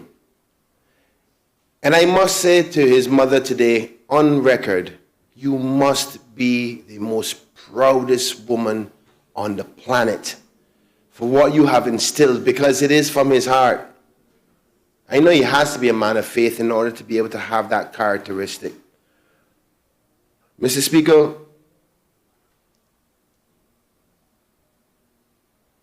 I looked at the Honorable Franz Madison as people were speaking. And I wrote down what I saw in his eyes. I saw a person who is struggling, because I know he doesn't want to leave, because he's leaving something that he has given so much to and that he loves. But even in that, I know he understands that he has to, because he understands that with him taking the steps of transitionship, he opens up opportunity for a different growth. Time for a different angle to take shape of the civil service, and a time for his family to get back the many tens of thousands of hours that they sacrificed for him to do the honorable job in the role of service to the Caymanian people. Mr. Speaker, to his family, his wife in particular, I thank you so much for allowing him to serve us, because Cayman is a better place because of him. Many people don't quite understand the role of leadership to this magnitude of being a member of parliament, but in particular, being the head of the civil service. He has that delicate balance of, and he has to say this by the way of constitution, his service is to the Caymanian people and to the crown. That is not an easy task, to make sure you make the UK happy, but sometimes the people of Cayman know what makes them happy. And he does such a easy job of transitioning that with such grace. I would be pissed every day, to be honest with you. I'm not going to tell you no lie. I don't know how he did it. But I found he had a skill, and I even used it yesterday, Mr. Speaker. Mr. Speaker, you may recall, I was rather very happy yesterday, wasn't I? Hi, everybody. How you doing? Everybody good? And you know where I learned that from? Honorable Franz Manderson. He speaks it into existence, even if a day is hard. Every morning, I ask him about it. He says, Kenneth, I make myself fantastic. And that's the suppression of his own pains and sorrows. Mr. Speaker, we know about many issues that he has recently had to go through with his family. And I ask God to bless his wife, his family, and his kids to stay strong and in good health. And even through that difficult time, he still never crumbled. He still served the people of this country and all of his civil servants that look up to him. So, Mr. Speaker, I ask myself, what do you say to a man like that? What do you ask of him when he is given everything? And the only thing I can say is, you inspire me, sir. You inspire me to be a better person. And I almost look up to you like an uncle. I'd rather think of you more of a big brother, because that way we can still be basketball friends for the Lakers, even though we got next season, don't worry. And I'm happy that I know that even though when you were retired, we're still going to be hanging out talking about our Lakers. But, Mr. Speaker, I want you to allow me to offer a symbolic motion today. Because, Mr. Speaker, as I was just going through the halls of this House, I noticed that, and before I say that, he's a member of Parliament. The Attorney General is a member of Parliament. And then you will see in the halls there is past governors that have been sent from the UK, and you see, rightfully so, there's elected members of Parliament. But I do not see any deputy governors who have been members of Parliament on our hollow halls or Attorney Generals. And, Mr. Speaker, with that being said, which I will bring formally at another time, if you would allow me, from a symbolic perspective, move a motion in this House to ask all members to support that every past deputy governor of this Parliament, when retired, their portrait be put in these hollowed halls, because he has served decades to the people in this House as a member of Parliament and should be remembered. All those in favor, please say aye. Aye. Aye. Mr. Speaker, I will formulate that appropriately at the next sitting of this House, but I think it's important that it be remembered. And in closing, Mr. Speaker, I know I've gone way past 5 minutes, but I want to highlight something that I am quite sure my good people of Georgetown would be happy about.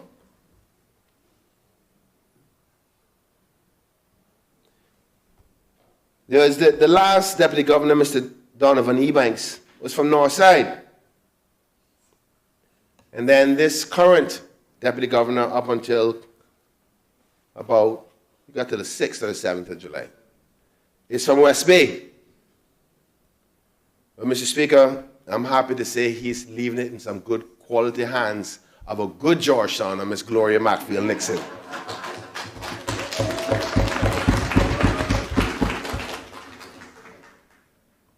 And if I know her well, she has watched you very closely for decades. Matter of fact, the first trouble I gave on her, She was in the meeting there, if you remember. Mr. Madison, I thank you. I see you as I wish that they had something like a Purple Heart to give to you. And I think the CBE isn't adequate enough. And I hope one day, if I am alive and you are alive and the good Lord sees it fit, I think you should be called sir. Because you've given service to this country and we are definitely better off. Thank you for your service and may God bless you. Thank you, Mr. Speaker.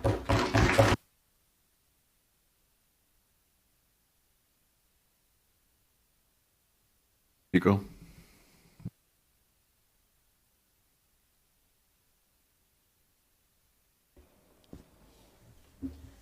Thank you, Mr. Speaker.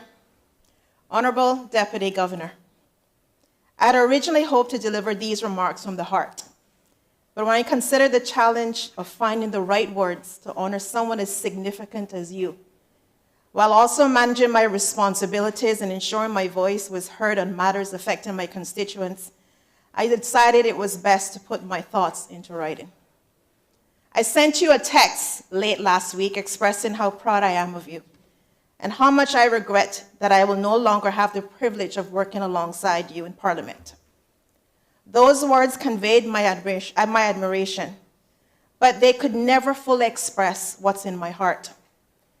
What you may not see is that every time your name was mentioned in meetings, in Parliament, or elsewhere, my heart fills with pride of the remarkable individual you are and the tremendous contribution you've made to our country and community. You have always understood the importance of family, particularly the role of your mother. Mothers play a pivotal role in shaping who we become. I was reminded of this during my own mother's 87th birthday celebration, when your mother was invited to share a tribute. In many ways, I am who I am because of the contribution your mother made to mine. She always saw my mother through a thoughtful, caring, and compassionate lens. Those acts of kindness one will never forget. The respect, friendship, and care she extends to my mother left a lasting impression on me, and for that, I will always be grateful to you and your mother. That same spirit extended to our relationship as well. Although our time working together was relatively brief, I will always remember a conversation we had in early March where I truly felt seen and valued by you. During that conversation, I expressed how profoundly happy I would be if a woman were appointed to the Deputy Governor of our country. You were quick to respond that we would have to wait and see. Yet, I left that conversation with a strong sense that you believe that no one was more deserving than Mrs. Gloria McField-Nixon. I arrived at that conclusion not because of what you said, but because of the respect with which you spoke of her and the values she constantly demonstrated. What resonated with me even more was that you took the time to share what you continue to strive for, a first-class civil service that serves the people of this country with excellence, integrity, and professionalism. The respect and admiration you showed were evident, and that meant more to me than you'll ever know. Beyond that, there was never a time that I called or sent you a text that you did not respond promptly, graciously, and with the utmost respect. Regardless of how busy you were or the demands on your time, you always made me feel seen, heard, acknowledged, and appreciated. In public life, people often see the titles, the positions, and the accomplishments.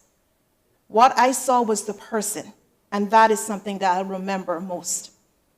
That quality is not learned in a boardroom or acquired through a title. It is rooted in character, nurtured by values, and often first thought at home. In your case, it is clear that that lesson instilled by your mother helped shape the man that you are, the leader, and the public servant that we honor today. It would therefore be remiss of me not to encourage you as you enter retirement to spend precious time with her and to ensure she fully appreciates the extraordinary person she raised. the individual we proudly know today as our Honorable Deputy Governor. Of course, I also encourage you to spend time with Adrian, your childhood friend, your lifelong friend, and someone who has waited patiently for this moment alongside your family as well. As we all know, family and true friends are what keep us grounded in this ever-changing world. They are among life's greatest blessings, second to God. For many years, you answered a higher calling to serve the people of this country, and you answered that calling exceptionally well. You did it so with dignity, humility, integrity, and unwavering commitment to public service. Your contribution have left a lasting impact on our community and our country, and on the many lives you have touched throughout your career. Now, I believe the good Lord Almighty is calling you for another important chapter, to spend time with your family and spend it well, to create memories, to cherish moments, and to enjoy the blessings of those who have supported you and loved you throughout this remarkable journey. Thank you for your service, for your leadership, and the example that you have set for all of us. Thank you for your dignity, respect, and humanity you brought to the public service and to every interaction along the way. And should you ever find yourself bored in retirement, please come and visit us in Parliament. I'm quite sure that a few of us will keep you entertained, as we often do. However, I suspect it will not take long before you're reminded exactly where you're happiest, surrounded by family, your friends, and the people who have walked through this journey alongside you. You may no longer have to sit through our debates, but you will always have a seat amongst us. I wish you every happiness, good health, and abundant blessing in the next chapter of your life. Congratulations on your retirement, and may God continue to bless you and your family. From one West Bay to the next, stay well and happy, Deputy Governor.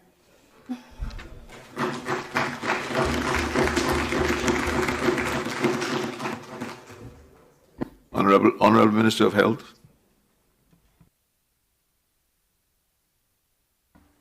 Thank you, Mr. Speaker. Mr. Speaker, before I begin, I want to just say how beautiful of a tribute the Deputy Speaker just provided to our DG. I rise to share a few of my personal experiences with DG as we take time today to honor the leader who has served our civil service for many years with integrity, compassion, and professionalism. My relationship with the Deputy Governor started many years ago when I worked in private sector, and he evolved into a mentor, many days making himself available for coffees with me so that we could have important discussions about matters that concerned me as a Caymanian. And a lot of those matters at the time were around immigration. And DG was instrumental in shaping my understanding on some of those important issues. Later, I transitioned into the civil service, and I was able to become more familiar with the type of leader that DG was. He was always accessible, providing support that made all civil servants feel valued and appreciated. What I admire most about DG is the time that he made for everyone. Back then, I was on the very bottom of the org chart as a civil servant. However, the moment I sent DG a message, he would say, "You want to meet in the canteen for a coffee?" I couldn't believe how quickly he would arrange his schedule just to hear what my concerns were. And what I'm sure you probably know DG, but I want to let you know that those little moments really made such a huge difference.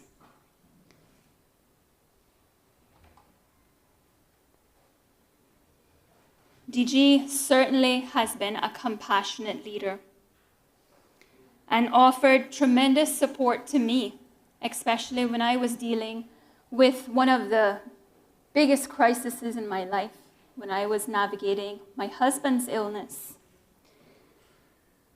And I know that I can speak for many civil servants who have faced similar vulnerable situations, whether it's ill health or even grief. DG's empathy made a profound difference. And I can distinctly remember the words he said to me the afternoon that I called DG. DG said, "Focus on your husband and don't worry about work. The civil service will be here to support you." DG's support continued as I transitioned to a member of Parliament. And what I've enjoyed watching is how consistent he is with his responsiveness. And I know DG, I know it's been said here a couple of times today, but DG hears requests from many of us. Long before I was a minister, DG navigated through many requests for me to help my constituents. And his responsiveness is what really demonstrates his commitment to serving our country. What I see in DG when it comes to his leadership qualities is that he's a compassionate mentor and leader, that he is empathetic in times of crisis, and that he's a visionary leader. And one of the things that I have been able to really appreciate DG's vision with has been the establishment of the Second Chances program, which has changed the lives of many Caymanians, providing them with opportunities for growth and hope. And I know that many of our people who have made poor choices, but there still are people and are now in positions where they're benefiting our country. And when we speak of visionary leadership, I want to say too how I admire how he approaches not just work, but he often shares with us how practical he has been about his own personal life with his mindset of being visionary. From discussing and sharing with us how he planned to build a house before he married his bride, and now emphasizing quality time being spent while he's still able to enjoy it with his mother, Miss Jenny, his wife, Miss Nuvia, his sister, Miss Paula, and his two beautiful children. He exemplifies what it means to live life with intention. So, Mr. Speaker, as I close, I would like to say, on behalf of the people of West Bay Central, of West Bay, and the entire Cayman Islands, I want to express our heartfelt gratitude to you, DG, for your service, for your mentorship, for making sure that we always have every reason to be proud of our DG. And as you step into retirement, I would like to wish you joy and fulfillment with your family. Thank you, Mr. Speaker.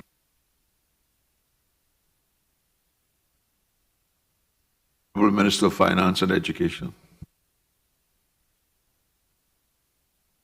Thank you, Mr. Speaker. Mr. Speaker, so much has been said, but the fact is, when you have a legendary career, you literally could talk all day. Not me personally, but all of us collectively. But Mr. Speaker, I'll start with my first memory of Franz. As a young boy growing up in Norris Point, I heard my older siblings talking about Franz Manderson. And I always thought, wow, what a strange name. I said, how come he named after a country? And then, of course, you get a bit older and it's all about the West Bay parlance. And I got to become knowledgeable of who this incredible human being was. And then, as life would have it, I didn't then have any real reconnection until I got elected to this parliament. And in those days, sitting on the first immigration review team, and the then Chief Immigration Officer, Mr. Connor, and of course, seeing the breadth and depth of knowledge that the Deputy Governor has around that subject was something that just struck me. But what struck me more was the fact that he was so locked in on working with us at the time, recognizing the great and mammoth task it was to change something that had been talked about for decades at that time, and the amount of work and effort that he poured into ensuring that we got good information to make great decisions. And as life would have it, as I got to know him more, the thing that struck me right out the gate was the relationship he has with his mother.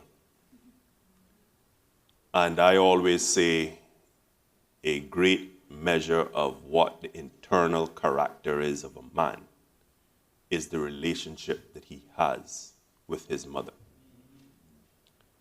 And I watched and I listened, and I just kept growing in how impressed I was at that relationship. And it just continued to tell me that Nuvia, the children, Paula were blessed to have this incredible man as part of their family. And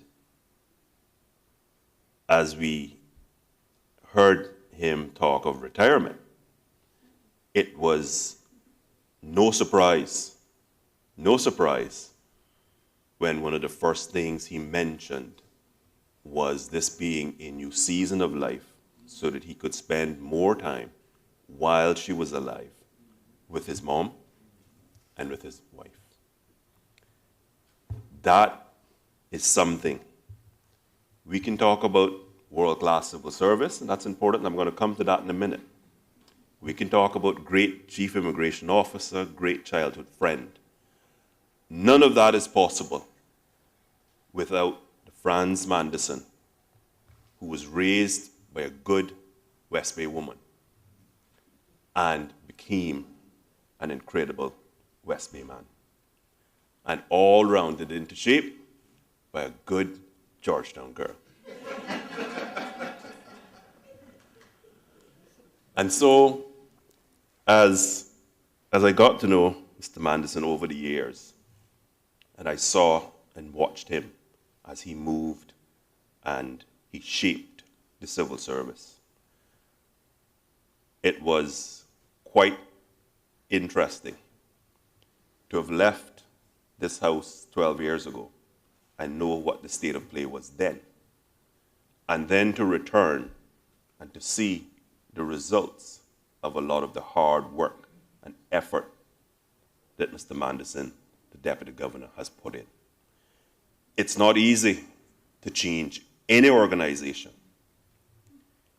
but it is incredibly difficult to change the public service. Mr. Manderson doesn't have the benefit of CEOs and large corporations who at the snap of a finger can downsize, at the snap of another finger can decide, well, this is going to be how we move, this is how we're going to shape, this is how we're going to direct the way of traffic to create and change culture. He's done that in the most difficult of setting and the largest employer by far in our country.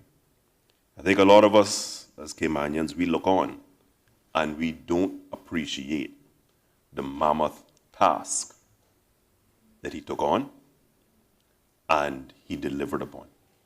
And Mr. Manderson, that legacy is one that will earn you a wonderful place up next to former former attorney generals and chief secretaries that exist in our parliament, because you will be the most shining of examples out there. Every time I walk across and I see the older statesmen that are there, and now I'm starting to say to myself, one of us, one of our generation, is now going to be added, and added with distinction. I don't know what we can do in terms of the little plaque that we put on those things for you, but we'll have to think of something. But Mr. Manderson, you have earned it. You've earned it the old-fashioned Caymanian way. You've earned it by dedication, professionalism, integrity, hard work, but most importantly, how you treat people. How you treat people. If there's another lesson and a nugget that we can take from watching you as a life lesson, not just for us in this chamber and those who listen, but for young people in this country, how you treat people is so incredible.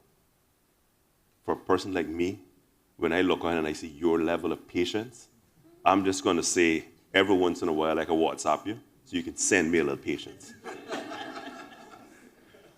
Because you exemplify that sort of leader that is able to shape and direct by the way you carry yourself, by the way you direct traffic, but most importantly, as the Honorable Minister of Health so eloquently put it, to take time, and the Premier, to take time and come down to the cafeteria and ensure that all those who you lead see that you are one of them. And so, Ms. Gloria, I hope that you're taking notes. We know that you're going to be a wonderful new deputy governor, but there is one thing that great leaders can do: take nuggets from others. And a lot of nuggets have been dropped here today. Mr. Speaker, I thought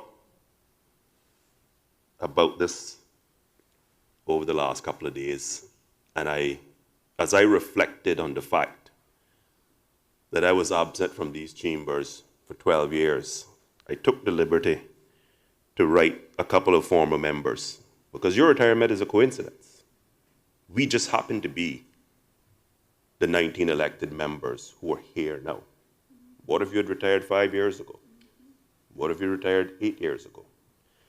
And so a few of them, Mr. Speaker, I think it would be remiss of us to not capture some of those thoughts in the official Hansards of this House.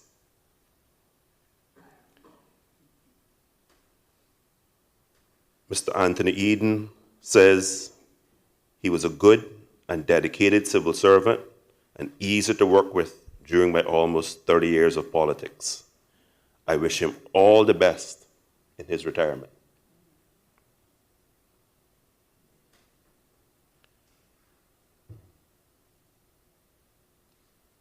Mr. Speaker, two members who are unavoidably absent, says the Honourable Juliana O'Connor Connolly says, thank him for his many years of exemplary service in the civil service and for being a servant leader in all three islands. His determination and dedication to ensuring the Cayman Islands have a world-class civil service was very much appreciated. Wish for him and his entire family God's richest blessings and a most enjoyable retirement. The Honourable McKeever Bush, the first Premier of the country, says, I had his support for many years in the service. From dealing with issues such as the damaging effects of Hurricane Ivan to Gulf Wars, doing what it took to get us off the various blacklists and the OECD put us on, to the instability of times in the Middle East as is now. And don't forget the many times that we were in budget trouble, in getting the economy back to vibrant position and getting investor confidence Mr. Manderson was there. From pushing from pension and labor reform, Mr. Manderson was there. He is a good civil servant. He showed sympathy even when we had to endure cuts. A lot of us forget about those days, Mr. Manderson. But he affected the civil servants, and he understood that leadership meant taking tough decisions during tough times. So I wish him all the best in the years ahead. And I say to him, the woods are lonely, dark, and deep, but I have promises to keep and miles to go before I sleep. Mr. Christopher Saunders says,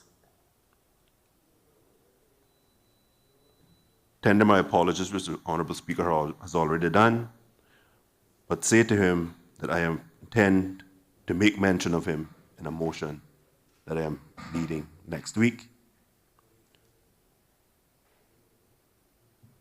And finally, one from a former colleague of yours. Today marks the final day of the Honourable Franz Manderson sits in Parliament, closing an extraordinary chapter of service to the Cayman Islands. For me, this moment carries deep personal meaning. I had the privilege of working with Mr. Manderson long before he became Chief Immigration Officer, back when we were simply immigration officers doing work side by side. I watched him rise with purpose, discipline, and humility, advancing to Chief Immigration Officer, and ultimately Deputy Governor of the Cayman Islands. I want to thank him for giving me an opportunity that shaped my life and career. He motivated me, supported me, and believed in me long before titles ever mattered. There are so many stories I could share, and even more that will stay tucked away in the heart. But I can say this, his caring, supportive, and encouraging spirit has never changed. Even to this day, he continues to uplift and inspire. Mr. Manderson, congratulations on a well-earned retirement. Thank you for your leadership, your kindness, and your unwavering support. I wish you nothing but the very best as you step into the next chapter. May you enjoy it fully, one barbecue spot at a time. Sabrina Turner.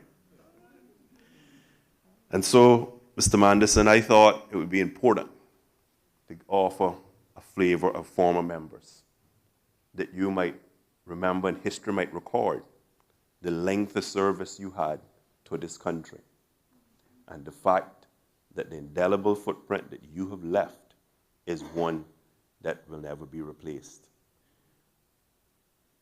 Mr. Speaker, for the Deputy Governor to be a man who entered in his teens, at an entry-level position at the Department of Immigration, and to culminate his career to be the Deputy Governor of the Cayman Islands is one that all of us should be just proud, and every single Caymanian child should be able to read and have knowledge of, because it is inspiring and it is what we all say all too often. You can be anything that you dream of. You can begin at the bottom. You can make it to the top. Deputy Governor, Ms. Jenny, Nuvia, I just say to you all, take good care of our good friend. We know you will. Paula, I see you beaming, as a sister should.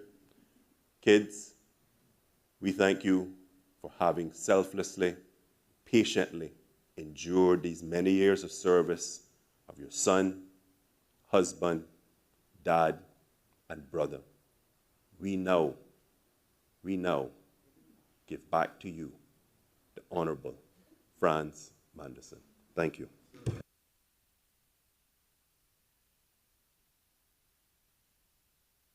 Honourable Minister of Planning.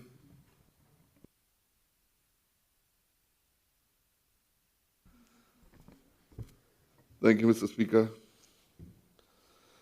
Mr. Speaker, I rise today with deep respect and with full heart to recognize a Caymanian whose service to these islands deserves the gratitude of this honorable House, the Honorable Franz Manderson. Mr. Speaker, everybody kind of started off with how they met Mr. Franz, what they knew about him, how they grew up with him. Unfortunately, I didn't grow up with him. But what I could say is before I was elected, that even though he may not have known me, and I not have known him that good, I would always get a hello when I called. And I was like, well, the deputy governor answered the phone and not text you back saying, I'll call you back. He does better than the politicians then. But one of the biggest things was the day that we got elected and they walked into the building and coming out on the 5th floor, right by the elevator, the first person I met was Mr. Manderson. And Mr. Manderson says, follow me, sir, this direction, I'll carry right here. And went around the corner and he says, this is my office right here. He said, I'm going to keep you close, you're right next door. This is where the infrastructure office is. I said, okay, all right. And I've had a great, lovely relationship with Mr. Manderson. Whether it was late at night with a telephone call, and as everybody always said, anytime you saw him in the morning, it was always wonderful. He was happy. And even the mornings when I thought I was wonderful, he always outdid me and said, I'm wonderful. And I said, boy, I got to catch up on the coffee that he's on now. But that was just the type of person that Mr. Manderson was. And not only that, but Mr. Manderson was always the one person that would always come around and check on you. Just pop in your office. And maybe, some people that have been in my office know that I got a little couch in there, so I'm probably the most comfortable office around there. So he popped in, stop in to talk with me for a couple of minutes. Sometimes it ended up could be an hour. But the relationship and how much that meant to when you came in the office, sometimes you just heard the deputy governor just stopped in to say hello to you, see how you were doing. Or if I had a problem and I called on him, oh, sir, my office is right next door, come on in. And I could come there and sit down and have that chat with him and get that advice from him all the time. And that guidance. And I remember even one of our first cabinet meetings, sitting down in there, and as a new person, you're just in there and you're learning everything. And one thing that he said, I was sitting next to Miss Juliana O'Connor, and he says, don't worry, that lady, she'll carry you through and teach you everything you need to know. And that's why I stuck alongside Miss Julia to learn everything I could know too. That's why I ended up calling her my auntie after a while. But Mr. Manderson may not have known, because there was one point in time with him and Mr. Bernie Bush was always in an argument about who makes the best pie. So Bernie was always saying that he was the best pie maker. And Bernie decided one day, and I think Mr. Manderson probably don't know, is to switch the pies to see. And say, I'm going to switch out and see Mr. Manderson, he going to love my pie today. And I think just sitting there, not paying attention, I heard Mr. Manderson off. Sound like my pie might be off a little bit today. And I went back to Bernie and I said, I think Mr. Manderson realized that something wrong with the pie. So he said, what happened? I said, well, he said he believed the pie is off today. But he said, this is probably not my best one. So I said, well, Bernie, I think you just leave it alone. I think you lost. But that was and I don't think today anybody ever knew anything about that whole pie problem that went on in that little kitchen back there with the switching of the pies, just to prove one point, that Bernie wanted to see that his pie was more better than Mr. Manderson one. And without Mr. Manderson said, boy, didn't do too good on the pie today. So I said, all right, well, fair enough. The man knows his pies. But, Mr. Manderson, it has been a pleasure working alongside you, getting to know you.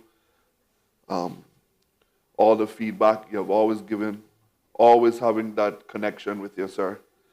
Always being there for me to answer the questions that I've had. And a lot of people may not even know, even the hard times when we had.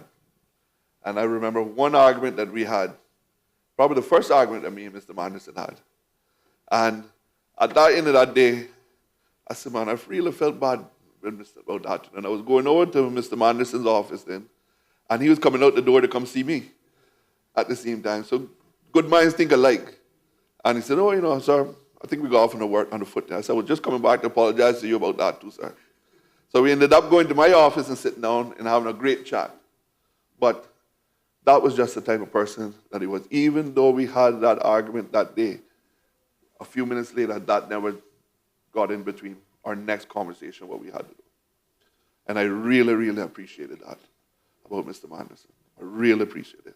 Sir, I know you're sailing off, and I keep asking you the question, what is it that you're going to do when you retire? Because you come from running a country to, the doors of Parliament is always open for you, right? For you to come back and even sit down and just enjoy some of us. But I keep asking you that question, what does retirement look like for you? Because I don't see you as a retirement man, right?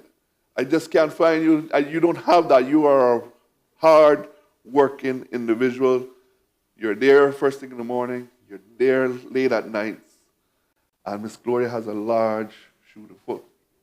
But I know Miss Gloria will do her best. And I know, you know, that you have left the country in good hands with Miss Gloria also. So, Mr. Manderson, as some individual, I don't know, remember who said it, then they said about the DG, because that's what I got you in my phone as, DG. Now, I think someone say, well, named DG Go. That was Premier said DG Go. Maybe that might stick to you today. I don't know. But it is always calling you Deputy Governor. And to me, sir, you will always be there as the Deputy Governor for me. And I know I can rely on you even on your best times. When you're maybe, because I said, maybe you might pick up farming. I don't know. Right? That might convince some more of my people that we need more money for farming too. So, right? But, because I said a lot of the people that retire seems to go into farming. But DG, it has been a pleasure to serve alongside you. From my family to your family, from the lovely people on the North Side, sir. We really appreciate everything you have done for this country. From one of the best ministries, which is the Planning Department Ministry, most recognized ministry, hardest working ministry. It is a pleasure to have worked under you, sir. And I know my team is really saddened to see that you're gone, but understand also that you have decided it is your time to sail on and enjoy your life with your family. Your family has shared your vision, your life with everyone else. And it would be selfish of us to try to hold you back any longer from them for you to enjoy that one, sir. So I really appreciate it. And again, all the best, sir.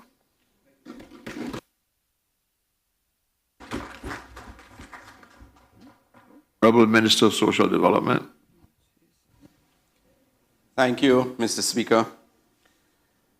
And I'm not too sure how much the rest of us can say about Donald Francis Manderson. I don't think there's much left to be said.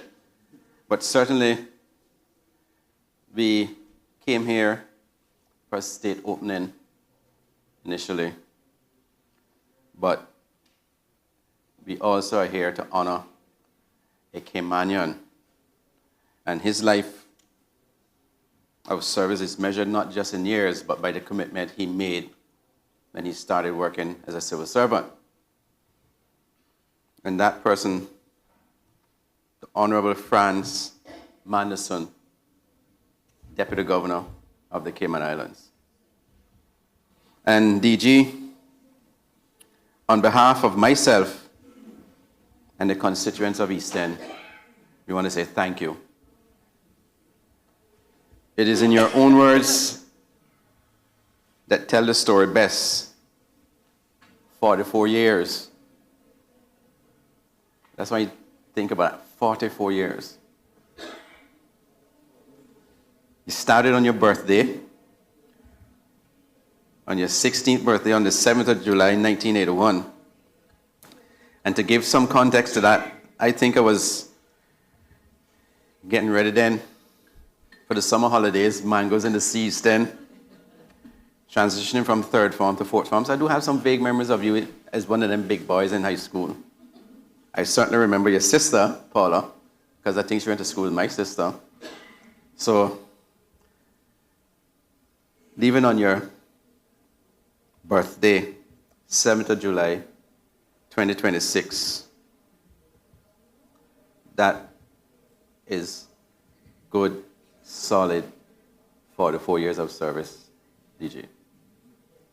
So from a schoolboy taking up public service to the head of the civil service, that is a full circle. It's been mentioned that you started as a young immigration officer, working the front lines. You rose through the ranks. You stepped away for a year to work in the private sector, completing your articles. Then you returned to take up the role of Chief Immigration Officer again before answering the call to become our second Caymanian Deputy Governor in 2012.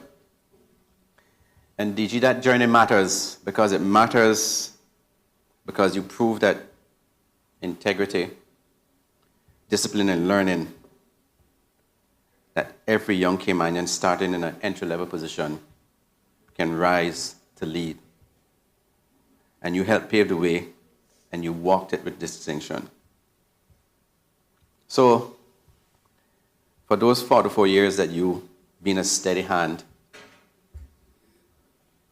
the calm voice when decisions weighed heavy, the one a lot of times asking the hard questions so that sometimes the ones in this house could make the right ones, right decisions. You've been the bridge between the elected government and the civil service, and you held it with principle, always putting country first, every single time. But on a more personal note, when I came to this house as a not so young parliamentarian, I reached out for guidance on multiple occasions, and when you were asked by myself, DG, do you have a minute? You were always responsive, always listening. You gave counsel without judgment and without delay. And there were many times when you shared stories, and in those stories there were some very valuable gems.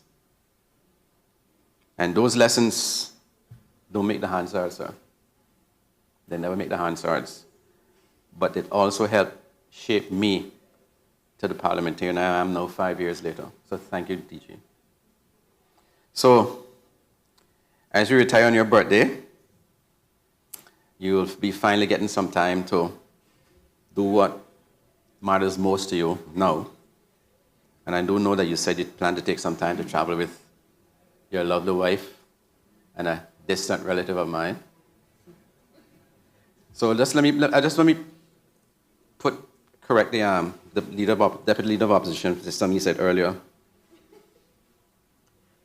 He said, Miss Gloria Macfield, Georgetown, but I want him to know that Georgetown by way of East End.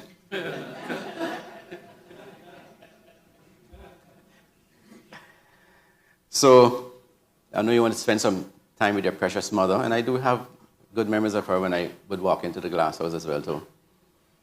So, and she, the woman who sacrificed for you and your sister so that we are here today honoring you for the service that you provided to this country.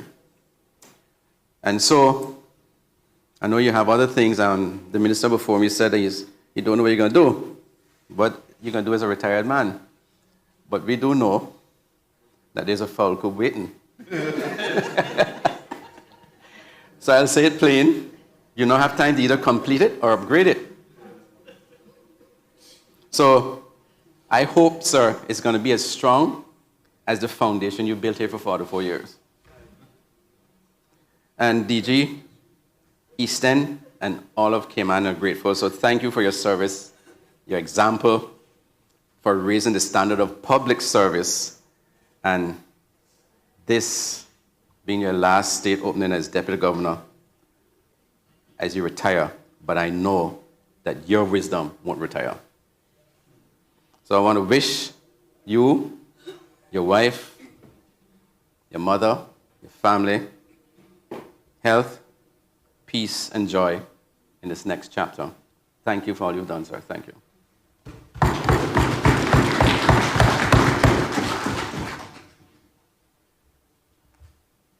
Honorable Minister of District Administration. Thank you, Mr. Speaker. Mr. Speaker, it is indeed a privilege to rise with colleagues this afternoon to pay tribute and respects to the Deputy Governor.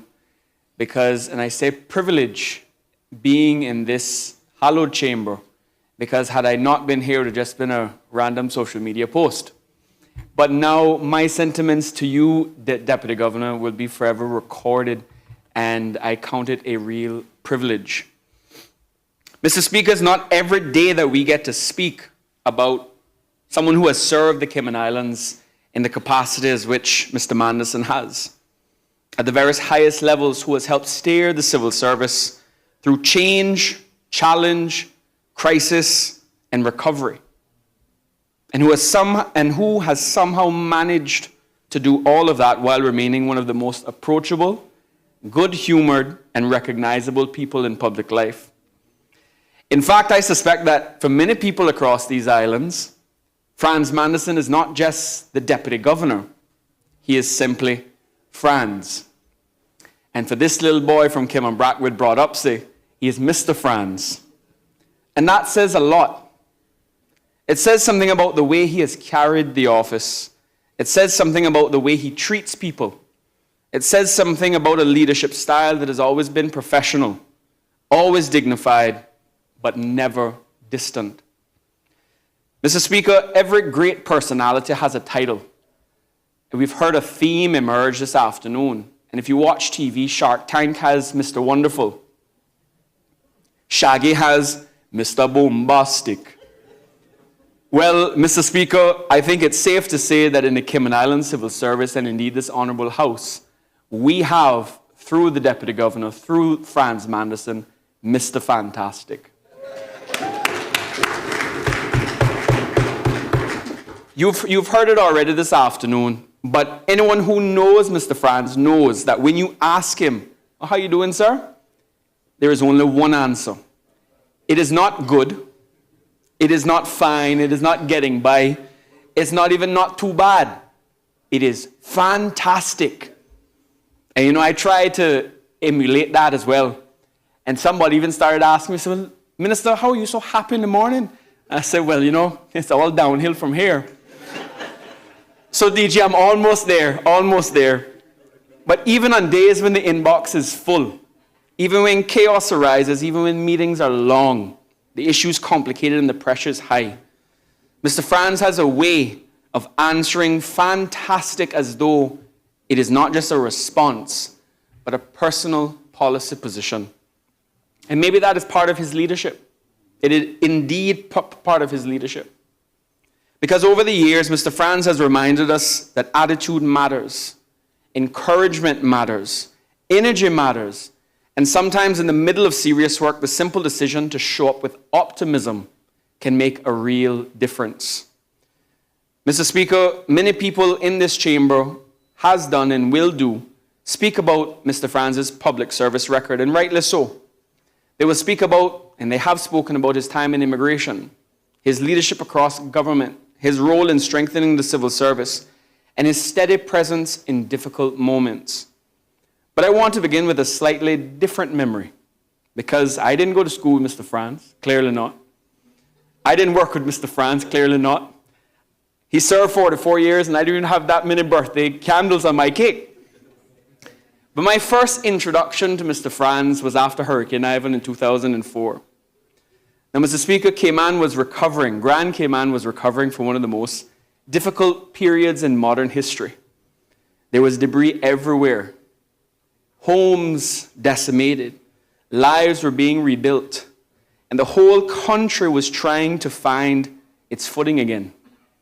And in the midst of all of that national recovery, a young Nicholas DaCosta had a very, very serious matter of his own to navigate.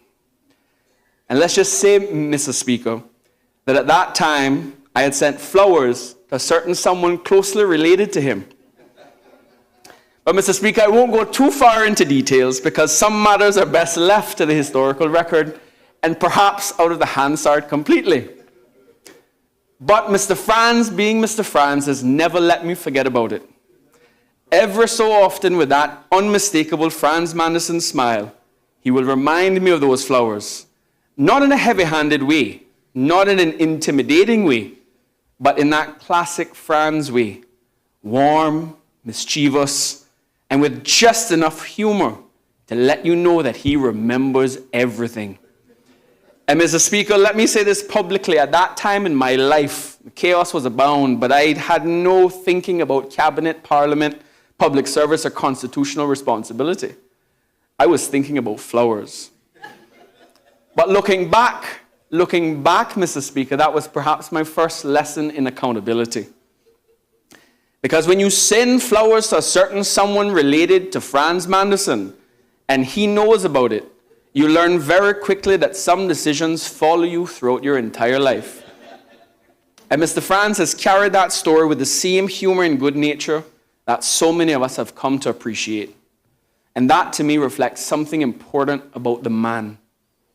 He has held serious offices. He has held serious responsibilities. He has dealt with matters of national importance, but he has never lost the ability to connect with people on the human level. He can speak to senior officials, governors, premiers, ministers, and international representatives, and then turn right around and speak to a young civil servant, a student, a community volunteer, or someone on the street with the same respect and ease. And that, Mr. Speaker, is a gift that I admire greatly. Mr. Speaker, public service is not easy. Leadership is not easy. And leadership in the public sector is especially not easy. You must balance law, policy, politics, public expectation, resources, personalities, pressure, and sometimes criticism from people in every direction. And yet, throughout his career, Mr. Franz has been a steady presence. He has been a champion for the civil service. He has reminded us often that behind every department, every policy, every program, and every service, there are people. Dedicated public servants who want to do good work and who deserve to be supported, encouraged, and led well. And as minister, I have seen firsthand the importance of that message. You see, our civil service is the engine room of government. It is where ideas become implementation. It is where cabinet decisions become practical action, and it is where public experiences government most directly. And Mr. Franz has spent his entire career reminding us that people in that engine room matter. And that was actually one of the first messages that I brought to my ministry right after taking office. He has advocated for professionalism, innovation, wellness, leadership development, and a culture of service. He has understood that a strong civil service is not just about structure or process. It is about morale. It is about purpose. It is about people who feel valued. And that may be one of his lasting contributions. Mr. Speaker, Mr. Franz has also served through times when the country needed calm, capable leadership. He has seen hurricanes, economic challenges, constitutional development, changing public expectations, global uncertainty, even up to this week, and the pressures that come with a growing modern Cayman Islands. Through it all, he has remained measured, thoughtful, and committed to the public good. And even when one may not agree with him on every matter, Minister J, and I am sure he would admit that ministers and deputy governors may occasionally see the world from slightly different angles. There has always been respect. France has always understood the importance of institutions. He understands that government must function. He understands that relationships matter. He understands that leadership is often less about who gets the credit and more about whether the work gets done. And that kind of service deserves recognition, Mr. Speaker. Mr. Speaker, I think most importantly this afternoon, I want to acknowledge his family. No one serves at this level alone. And public service of this kind requires sacrifice not only from the individual, but from those closest to them. Long hours, difficult decisions, constant demands, and the weight of responsibility are all shared in some way by family.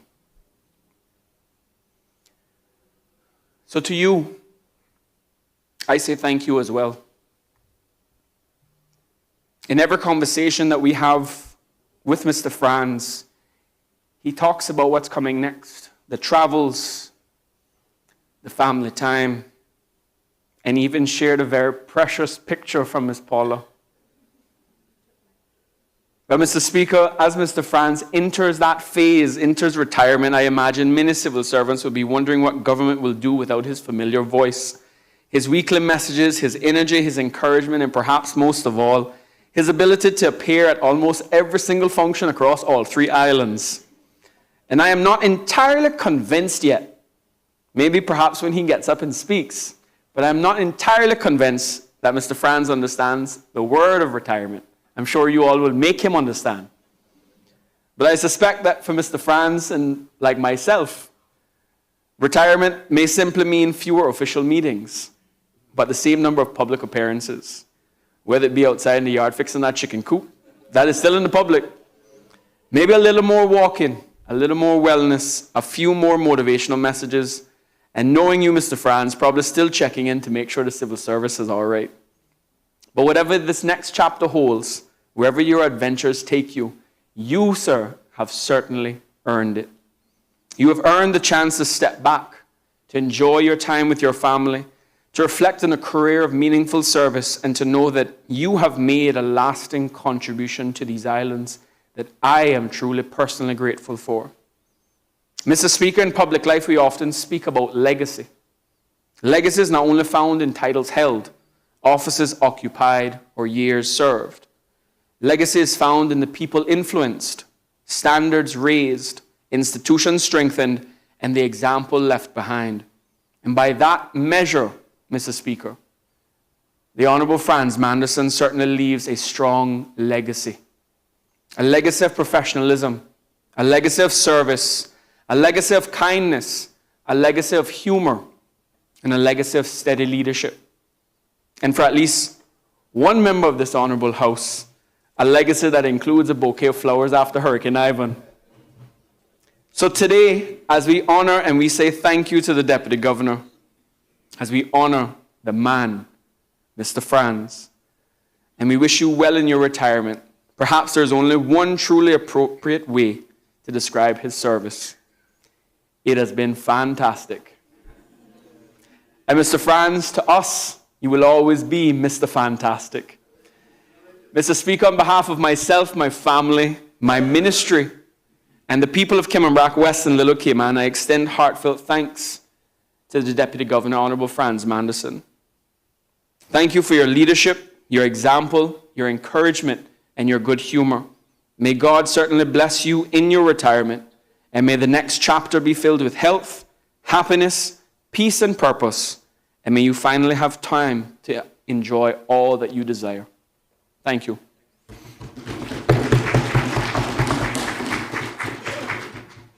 Minister of Caymanian Employment. Mr. Speaker, thank you for giving me the opportunity to address Mr. Manderson. Mr. Manderson, I want to take this opportunity to tell you how much you've helped over the last year. I know that one of the biggest challenges that we had in our country coming into government was immigration reform. I knew it was going to be very political. I knew it was going to be a lot of opinionated. I knew it was also going to be a struggle to try to get everyone on the same board. But I also knew that you had spent many years with this. And while I'm a newbie to immigration overall, what I appreciated most is the opportunities that you took to pop into my office to remind me of what we were doing, to set the stage that I wasn't doing this alone, that I was carrying on the good work that had been done over the last couple of years and the work that you had started probably over the last decade. I want to also thank you for reassuring me that we would get this done. I know that you knew that I would be moving this forward regardless, but it was helpful that you walked in to my office on a regular basis to reinsure that we were on the right road. I want to also thank you for the staff. I think behind Chief Officer Wesley Howell, you've created a wonderful team for me to assume responsibility of. And just when we're getting immigration sorted, obviously you are moving on. But I want to take this opportunity to thank you for the 4 years that you spent in the civil service, moving and shaking barriers for folks like me to come through. I believe in the last 30 years of my service, I've spent at least 10 years in the civil service. I've worked in at least 4 different departments. You and I have not always agreed on a lot of stuff, but one of the things I could appreciate about what you've contributed is that you've always listened. I would come in sometimes disagreeable and very strong, opinionated, and you would always listen, nod your head, and reassure me that it's going to get better. And every time I would leave and come back, you would reassure me that it would get better. But I would never forget what you said when we first got in. You said, I can leave now because I finally found the government that I can leave the civil service to.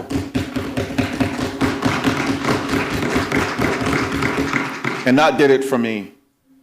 You've also reassured me on multiple times that you had built a civil service, that you also believe of leaders that will move the country forward, not just the civil service or the public service, that you had built a team of people who were willing to take responsibility and move the country forward. I appreciated that because for the first time, I heard the accountability in that. I heard you talk about we are going to be accountable for the success of our people. It wasn't just about the 5,000 or 6,000 people within the civil service. It was about the 90,000 people that we were serving on island. Thank you for the demonstration of good leadership. When I was younger, I grew up playing football and I played for the country for many years, and we had a wonderful leader in Winston Chung. And he would, before every game in our changing room, would say a poem. And it would take my breath away at times before I went on the field. He taught me what it meant to serve, what it meant the flag was for. He taught me what it meant to wear our flag on our heart. And he would say to us all the time, the heights of great men reached and kept were not attained by sudden flight, but they, while their companions slept, toiled onwards through the night. It took me years to understand fully what he meant, but you were really the epitome of that poem. You've distinguished yourself on what being a great man is. I never understood that. I just thought at times when I spoke with you, you were being one-sided. Today, I understand the balance that you've had to carry. I wanted so much more at that moment. You were playing the long game. I get it now.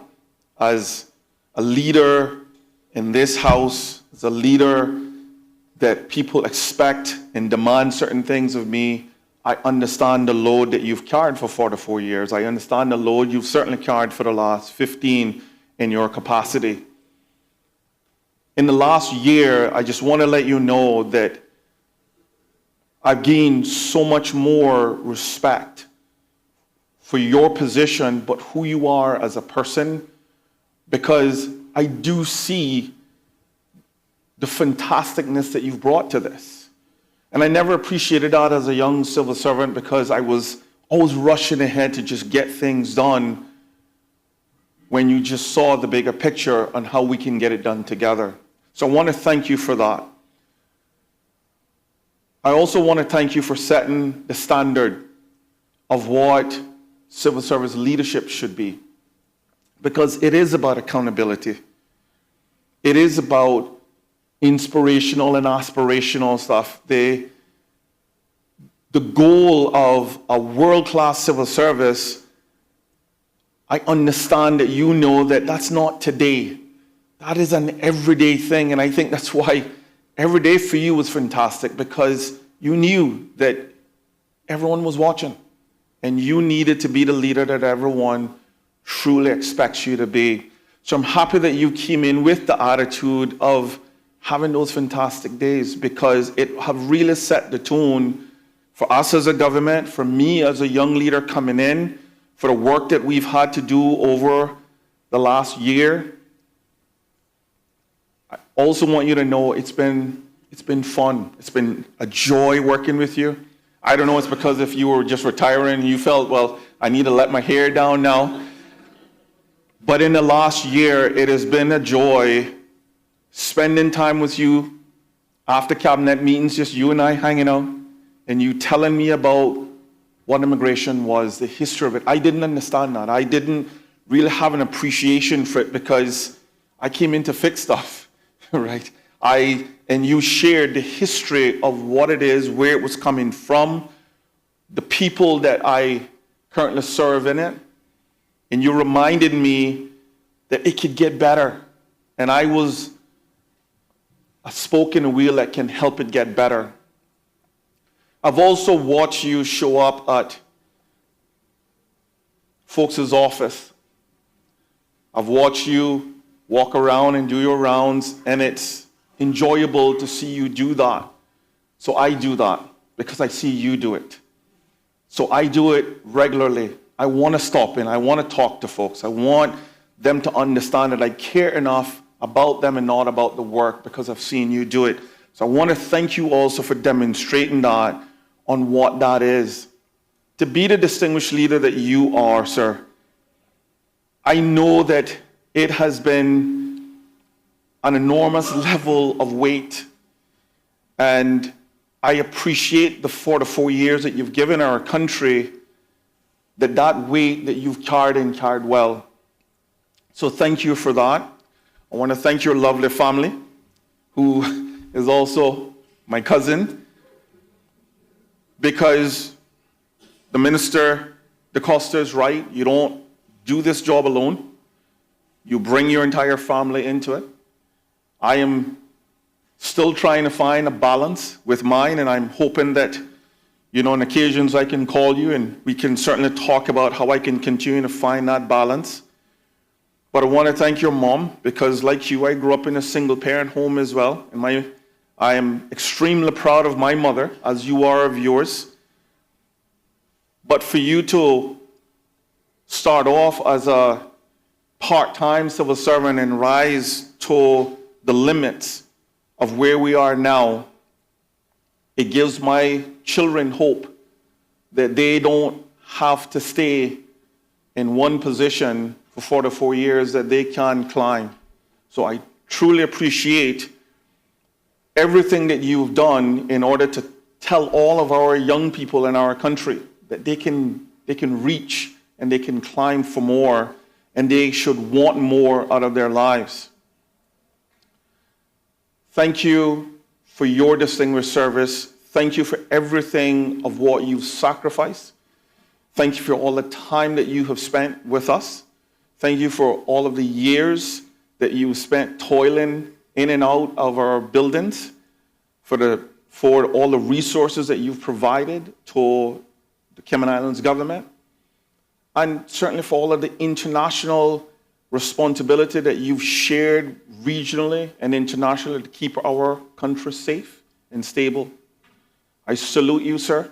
I wish you the very best. I know that this isn't the end. You just live in West Bay, so it's not like you're going anywhere far.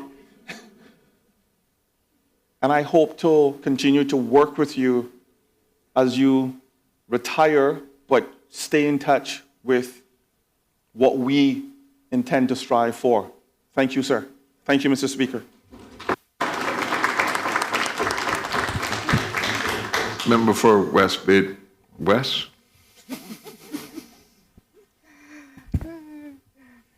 Thank you, Mr. Speaker, for this opportunity. It would just be remiss of me today if I didn't join with my other members of Parliament and voice just how we feel about our esteemed DG. DG, not many of us get to retire while we still have our moms with us. I sure didn't. So I know that that's an awesome privilege.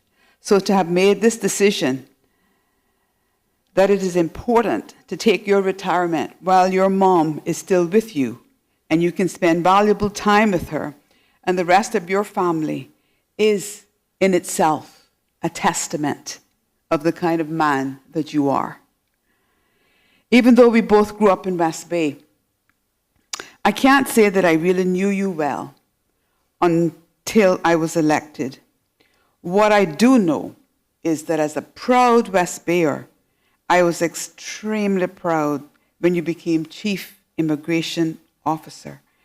And I thought, wow, Chief Immigration Officer. And then that respect only grew when you became Deputy Governor. And I thought, we did it. Our own Caymanian, West Bayer, holds the second highest position in the island. What an accomplishment. I was just so proud, and I'm still so very proud. DG, it was when you got sick that I got to know how much you were loved and cherished. And I know you've talked about this before. It was like the whole island was mourning and praying for your recovery. Every single person felt it. And we could literally feel the audible sigh of relief when we knew that you were out of the woods. I can really say that the whole island cared and prayed for you at that most difficult time. DG, since being elected as Member of Parliament, my admiration grew as I got to see firsthand how you operated as a leader, a friend, and as our esteemed DG. I saw how you handled difficult situations. I saw how you served with humility. I saw how you trained those around you. I saw how you tried your best to find solutions, no matter how extremely difficult those situations that you were put in. And I thought, again, I am proud of him. DG, when I see the many programs that you have instituted, the Emerging Talent Program, the Second Chances, the DG 5K, and so many more, these have changed lives for Caymanians. Well done. I am proud of you. In closing, I would just say, I will miss your stories. The Honorable Speaker talked about how entertaining they are. You're a great storyteller. You don't seem to have forgotten any of them. And your experience in immigration sure gave you many interesting stories. When I think of that one with the $16,000, I won't go into that today. Oh, but that's just one of them. DG, so many accolades have been laid on you today, and you deserve every single one of them. We are proud of you Thank you for your stellar service to our islands and for the great example you have set for all of us. Enjoy your well-deserved retirement. Spend that quality time with your beautiful family that you often talk so much about, and know that you're loved and highly respected. We will always remember your service, and I know that with the kind of person that you are, any of us that would reach out to you, I know that you're still only going to be a phone call away, and I know that you're always going to answer as well. May God continue to bless you and your family always. For me, my family, and the good people of West Bay West, our heartfelt thanks to you, DG, for the many years of service. And again, I want to say congratulations on a job well done. To Miss Jenny, Nuvia, Paula, Alyssa, Franz Jr., and all the rest of you close family, thank you so much for supporting him and being here today for this wonderful occasion when we could just pause and let him and you as well know how much he means to us. Enjoy your time together as a family, and may God bless you always. Miss Jenny, thank you for doing such a wonderful job in raising Franz Madison Jr. God bless. Member for Red Bay. Speaker, thanks again for this opportunity. Honorable Franz Madison, we didn't have those childhood memories together. We didn't play cricket. Didn't spend time on slippery edges. I knew your mom long before I knew you. But before I get into the words I prepared to say, I want to say something that has been on my mind for a little while now, that I never ever shared with you. I got to know you, sir, when we worked together for the 8 years I was head of the Office of the Premier.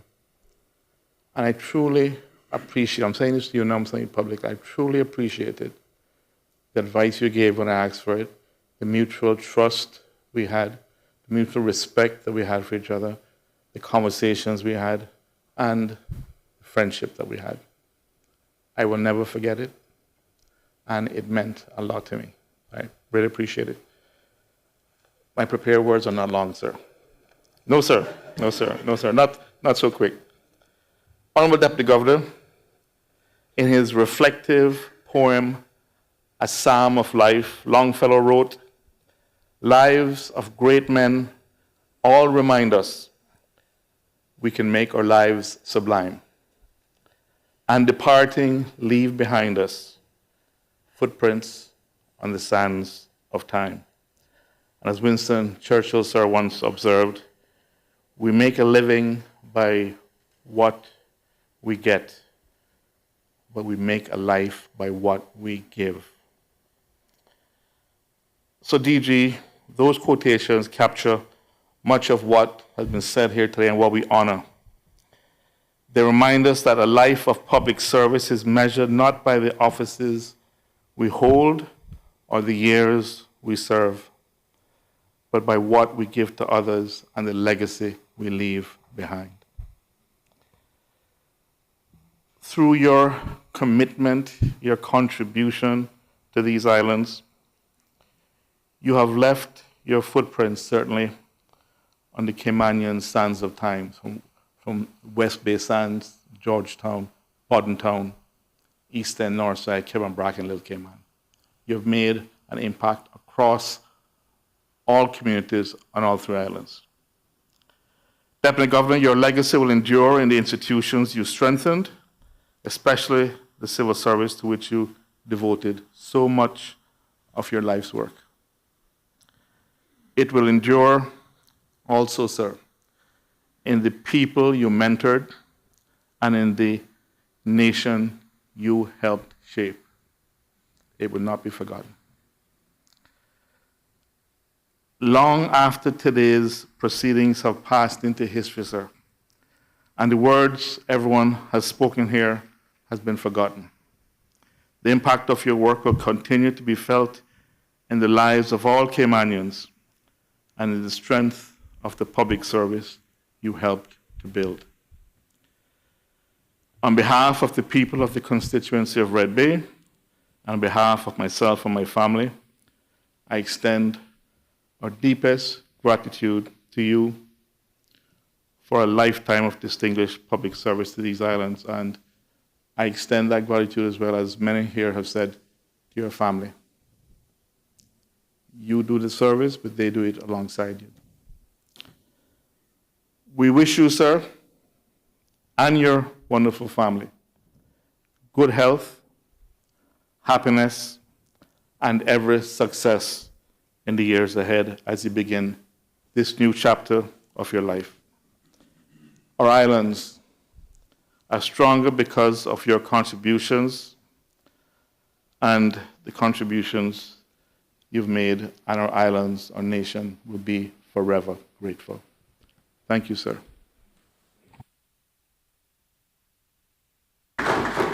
Member for Savannah. Thank you, Mr. Speaker. Mr. Speaker, I too rise to offer a few words on behalf of DG. Mr. DG, I think what you started about being fantastic is now echoing in the halls of this chamber. As I stepped out just now, I spoke to the driver of the Premier. He said he was fantastic. So maybe all of us now will pick that up. Sir, you have served this country with dedication and distinction. And now it's time to enjoy a well-earned retirement. During lunch at the governor's residence this week, you shared a few reasons for stepping away from public service. More time with family, more opportunities to slow down and enjoy life. All of those wonderful reasons, but what resonated with me was your desire to spend more time with your mom. Miss Jenny, a lady of such grace, fortitude, and beauty. You are truly fortunate to have her, and I completely understand why she features so prominently in your plans for this next chapter. Time is one of life's greatest gifts, and being able to spend more time with those we love is something to treasure. Paula, you're getting your brother back.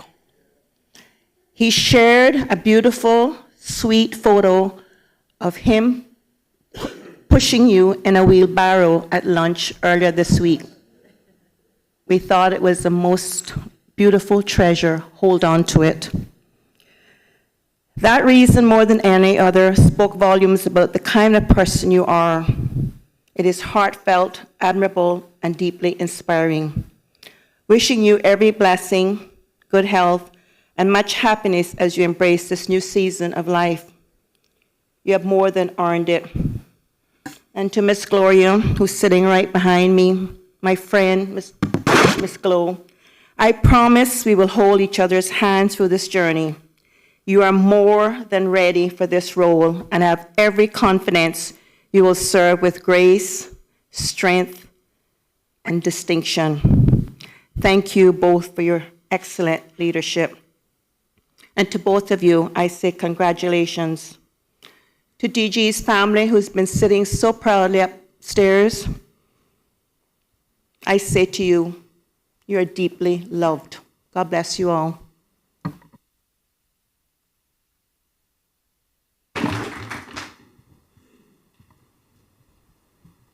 Member for Newland.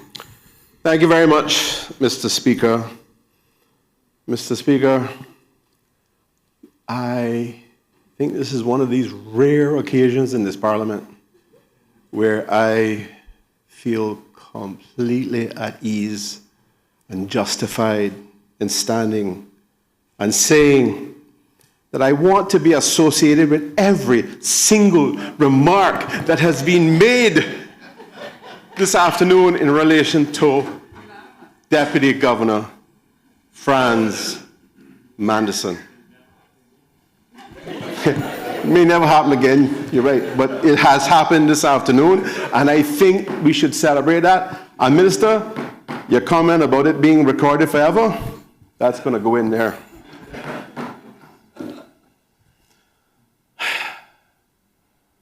Mr. Speaker and colleagues, I don't know what I can say about my deputy governor, my friend, my schoolmate. I don't know. I want to say that the only disappointment I've had this afternoon, if I've had any, is that our colleague, the minister from Cayman Islands, has a habit of singing tributes and comments. And I was so disappointed that he didn't go into Mr. Bombastic, very fantastic. I thought he was going to do that. But you know what? In his own way, he did something that was absolutely perfect too. Mr. Speaker, I am not going to stand here and quote Longfellow or any other well-known poet. You weren't the only one that did it. I would rather quote some Francisms. And there's one, oh God, he has a ton of them. And I don't know whether it was Miss Jenny that taught him any of these things or whether he just picked it up along that path of life of hard work, dedication. But one of them was he don't deliver bad news on Fridays. So he ain't delivered no bad news today, and he ain't heard no bad news from any of us. He's only heard truth. And Mr. Speaker, truth is one of those things that is the easiest thing in the world to tell, because you know there's no pressure.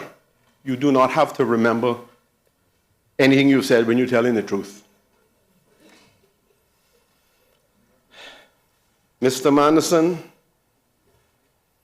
my friend Franz, my schoolmate, I want to say on behalf of our friends who went to prep school, our friends and schoolmates who are graduating class of 1981, Cayman Islands High School, that you have been an awesome schoolmate, an awesome friend. And actually, before I go on, let me just drop a bombshell here this afternoon. There are times, Mr. Speaker, when Franz Manderson has not been fantastic. There are times he has not been fantastic. Would you like to know what he has been instead of fantastic? He has been awesome! Mr. Speaker, I used to, well, let me show you. Let me demonstrate how he communicates that. DG, how are you doing today? Fantastic? Oh, sir, I'm awesome. He has frustrated me with so many times that he could be that way. And I can't tell you he was that way in school, but he has certainly demonstrated that even when he's not feeling well, he's still awesome and fantastic. And he has certainly set an awesome and fantastic bar for the next DG, who shouldn't be sitting against the wall there. I think she should be sitting over there. I encouraged her earlier to move her chair, but she said she didn't want to be that presumptuous. But you see, Mr. Speaker,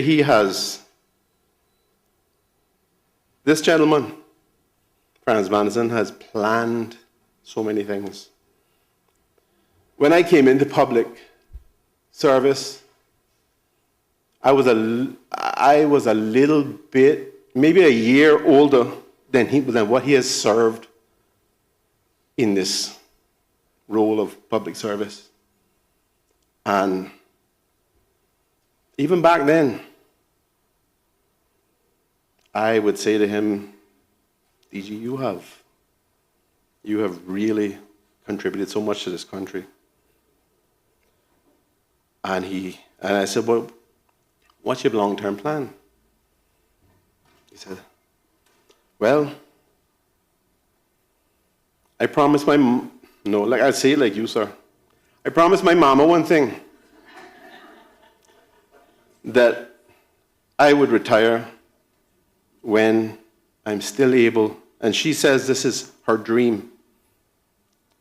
I would retire when I'm still able to go and enjoy life with her and my family. So I want to tell you all that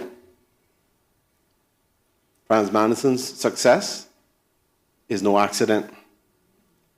His commitment, his determination, his achievement, all of that, and his getting to this point now where he's able to sit here and listen to all of these accolades and compliments and well wishes in front of his amazing mother, Miss Jenny, his amazing wife, Novia, his amazing son, Franz Jr. I don't see, I almost said I didn't see her. I almost said I didn't see the recipient of the flowers. I didn't say that. But for him, I can't imagine what it feels like for you, sir, to sit here in front of your incredible family, to have this people recount the incredible record of service that you have had. I hope one day that maybe I can feel that I've accomplished some little tiny part of that. But it is awesome to sit here as your friend and listen to this, to sit here as your colleague in public service, to have had the benefit of your counsel, your guidance, your ability to navigate all of these issues that you find in public service.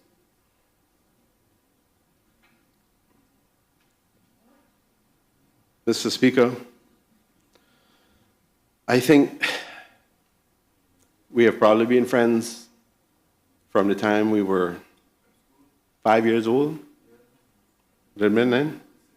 Yeah, so I'm not going to say how old we are, but I will say for those of you who are good at math, you can work it out if I tell you we've been friends for at least 55 years.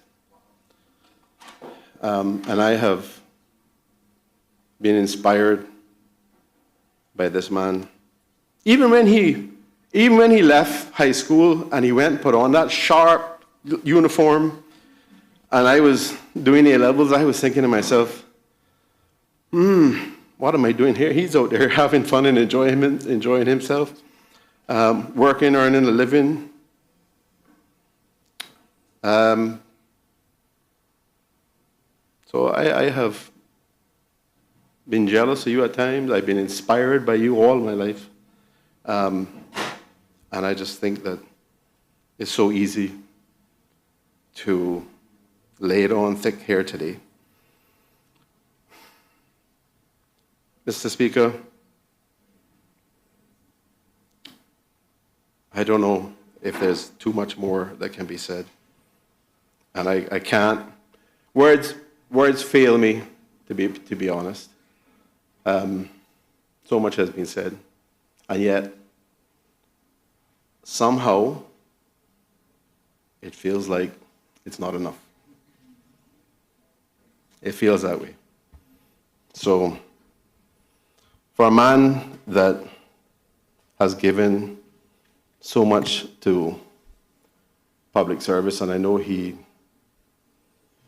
came in not in search of any kind of title, but to do public good. I can think of another title that rhymes with that, sir, that you should have. And I agree with the member from Georgetown Central in that respect. Somehow it just seems inadequate in terms of the title you have. But thank you on behalf of the constituents of Newlands. Thank you on behalf of my family. Thank you on behalf of your other schoolmate that I happen to be married to, the lady who is from West Bay too. Well, you see, Mr. Speaker, they like to talk like things that I got my passport, I got my visa, I got my everything to the north a long time ago.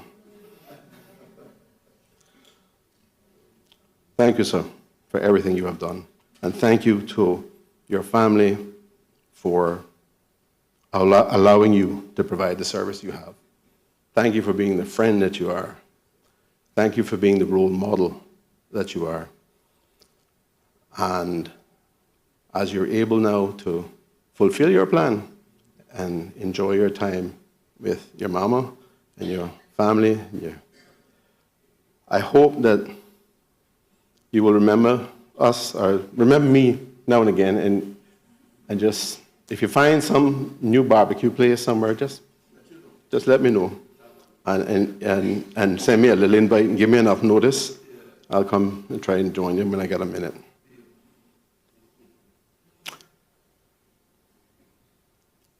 Mr. Speaker,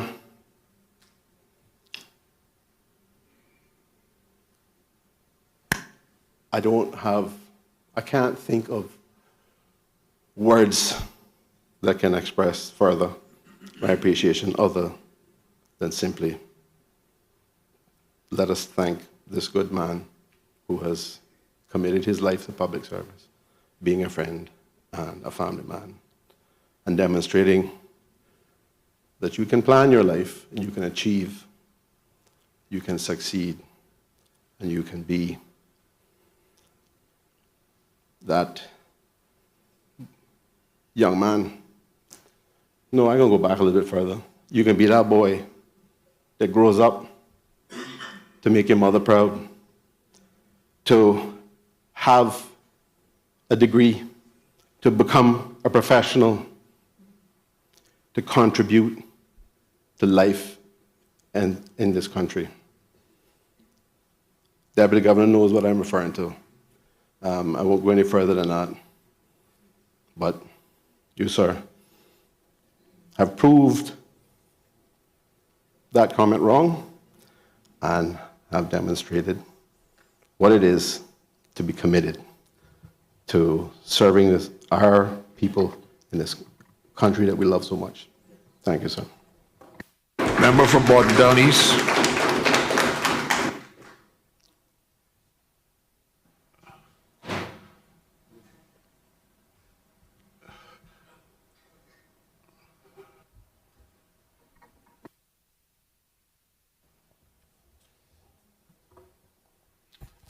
Thank you, Mr. Speaker.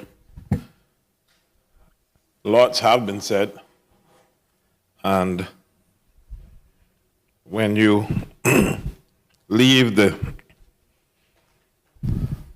official opposition and join the Southeast opposition, you get last lot. They say that people will forget what you said and forget what you did, but people will never forget how you made them feel. Honorable DG, Mr. Manderson, you made me feel valued, supported, and inspired every single interaction. Working with you hasn't just been a professional privilege, it has been a personal joy. You have this rare gift of being able to guide us through our biggest challenges with total confidence, while still being one of the first persons to celebrate our wins or send a special WhatsApp note when we needed one from a friend.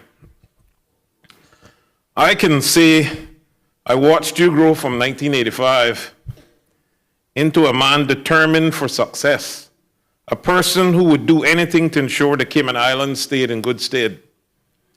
We worked at the same time at the airport, and at that time, airlines and immigration customs formed a special bond, a special fraternity that can raise its head at any time, at any conversation. And it starts with, remember when this and that happened, always reminiscent of these notable characters at the airport. I can also remember seeing you on that unenviable Eastern Avenue, loading in any catchable suspect in sight. DG, I sought your advice many times, whether it was the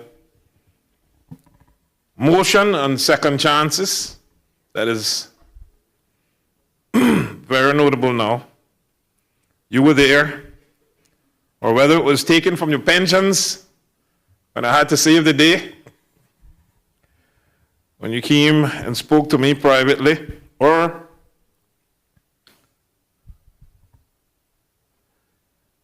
if it was the rollover policy for civil servants when I was there as minister, and many other times.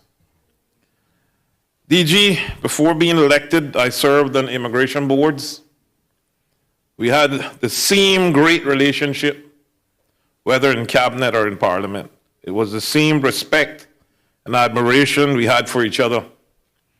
I want to say thank you to your special wife, Novia, who's my friend, your son, Franz Jr., your daughter, Alyssa, and your mom, Miss Jenny, one of my special inspirations.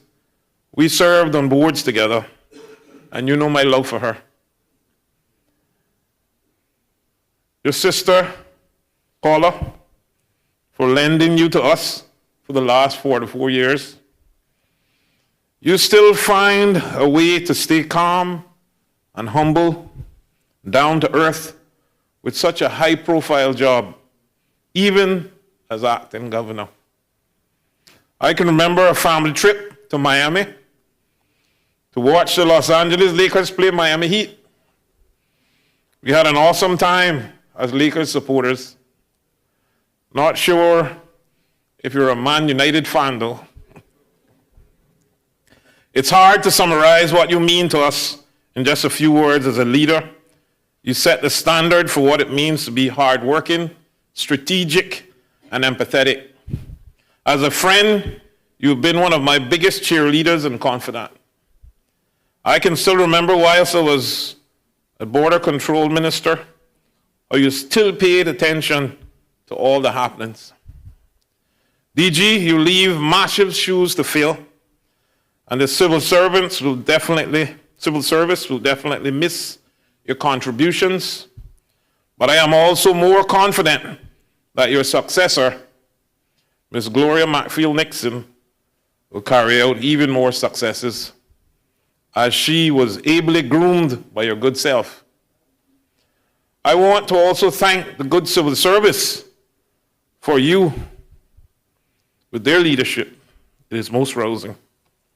Again, thank you for your leadership, your wisdom, and most importantly, your friendship. I am going to miss you terribly, but I also can't wait to see all the great things you will do next. I just want to mention that I'm building a new party. Hint, hint.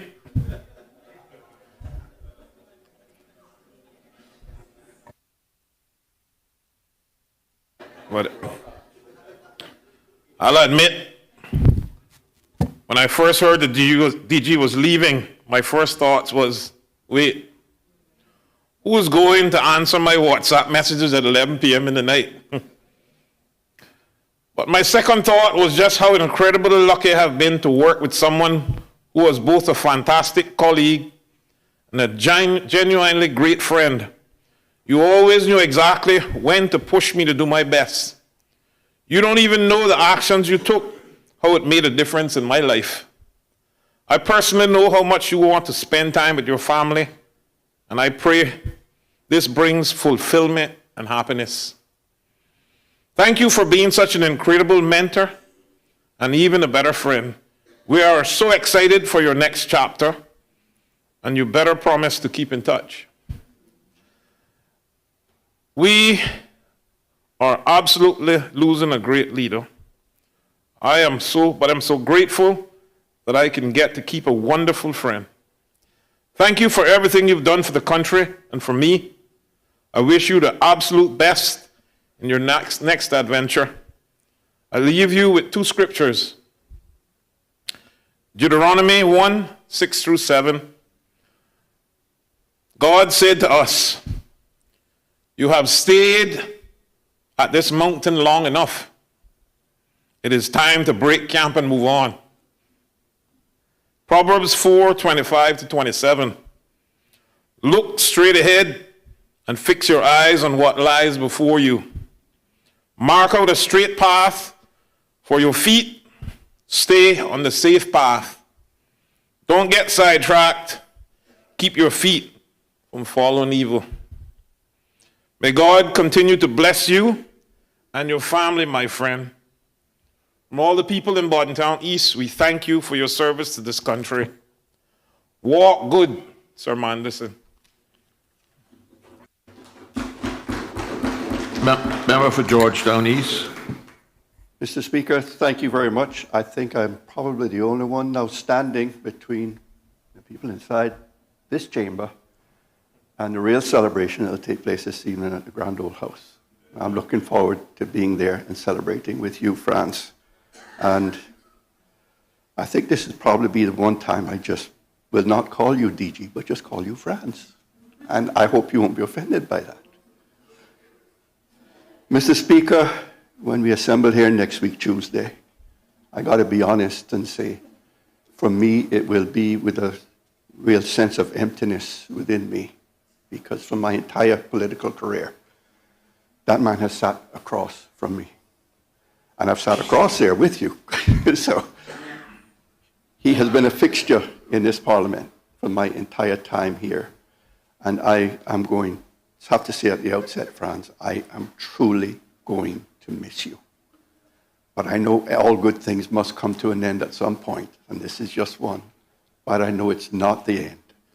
And I know that I'll be seeing you, and we'll have other occasions to engage with each other. Mr. Speaker, I haven't known Franz the length of time that someone like Mr. Panton and others here have known him and engaged with him. I really first came to know a little bit about the man they call Franz when he became Chief Immigration Officer. That's when I stood up and took note of this man. And I said, at that time, he's going somewhere. That he, at such a young age, would be able to stand up and to take the reins of immigration in this country and lead it in the way that he did, said mounds to me in terms of his capability. And so, Mr. Speaker, I really became to get to know Franz when I became a member, an elected member of this parliament. And I've had 13 good years of working with him. I served 4 years in cabinet with him. And Franz, I have enjoyed the interactions that I had with you. You treated me with respect. You treated me as a friend. And I hope I reciprocated in showing you the same sort of friendship that you extended to me. I have to say, Mr. Speaker, that I've also served, I think it's like 9 years now, either as a member of or chair of the Public Accounts Committee.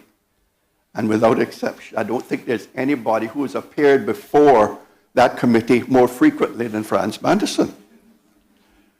But I have to say, the professional way in which he approached the committee and his commitment and frankness with which he engaged with us in answering our questions, whether it was making commitments to the committee. And I have to say, I can't recall a situation where he made a commitment and didn't fulfill it. He always did it and did it within the time frame that he agreed to do so. And I appreciate what you have done and what you did, the leadership you provided, an example, Franz, that you are leaving behind for others who come behind you. I wish everybody could be like that. And so I am truly grateful to have had these 13 years to work with you. And I want to just to wish you every success and an enjoyable retirement. So many people have said it. The one characteristic about you that stands foremost in my mind. Morning, Mr. Anderson. Morning, Franz. How are you? What's the word? Fantastic. Franz, that has had a real profound effect on me, improving me and giving me a better outlook. And when I come in here into this parliament and speak to you and you give me that, say good morning, you give that kind of an answer, it just brings a bit of a hop and a step to your day. And it makes it that much more enjoyable. Enjoy your retirement, Franz.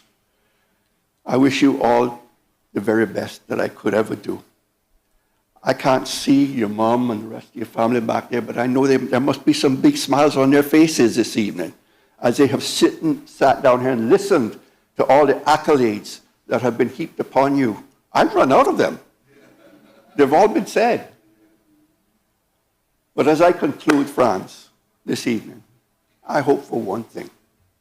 When you walk out of this building this evening, that you will walk out with Miss Nuvia under one arm,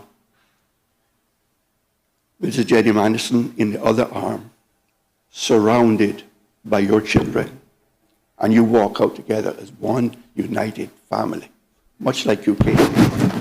I wish you all the very best on your retirement.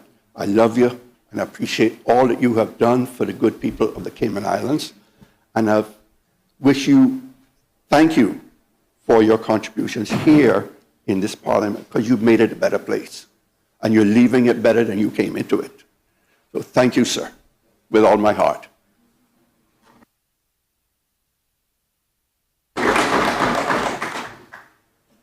Honorable Attorney General.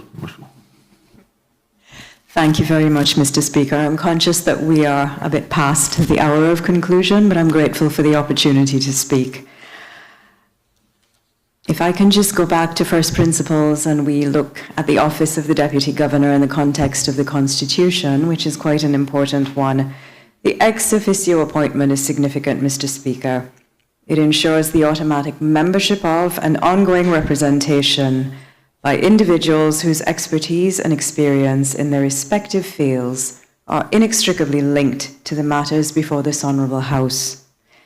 The Deputy Governor has therefore over the years provided the bridge between the civil service and the legislature, bringing his intimate knowledge, experience, and operational understanding of the work of more than 50 core government entities to the House, importantly, for the benefit of all honourable members, regardless of the position in which he sits. Much has been said this afternoon about family, the importance of family to Mr. Manderson, the love and the deep affection that he has had for his family members who are present with us today. But he's also regarded the civil service as his family, and the importance of that sense of family given the time that many civil servants would spend in the workplace. He was therefore committed, Mr. Speaker, to ensuring that people felt valued so that they could perform at their highest level, in turn for their customers, who in his opinion deserved nothing less than that. He viewed the civil service as a collective body charged with one single mission, making the lives of those we serve better. It is a simple but powerful statement, Mr. Speaker, of the reason for our existence as civil servants, but importantly, it is one that reflects the very unique privilege conferred upon all of us, It is the ability and the opportunity to bring about meaningful and impactful changes to the communities, the families, the experiences of visitors to the islands, and the jurisdiction as a whole. And as part of fulfilling that mission, he was a firm advocate of collaborative working. He discouraged joining in what he termed the chorus of complaints, should they be made against one department, not to join in and echo those views, but encouraged efforts to be part of a solution, because he very astutely understood, Mr. Speaker, that when the civil service did not perform or was perceived as not performing, we were all tainted and painted with the same brush. Much has been said about what we call the DG-isms, little sayings that he's had. Not to be outdone, I must add one, and he would say, we've got to look after the team.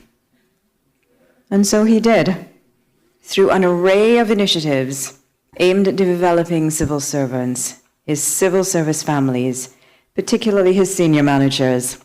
This was done through an expanded curriculum of learning opportunities, recognized management qualifications from various globally recognized institutions in areas such as project management, building better business cases for procurement, strategic planning, workplace mediation, investigative training, targeted leadership coaching.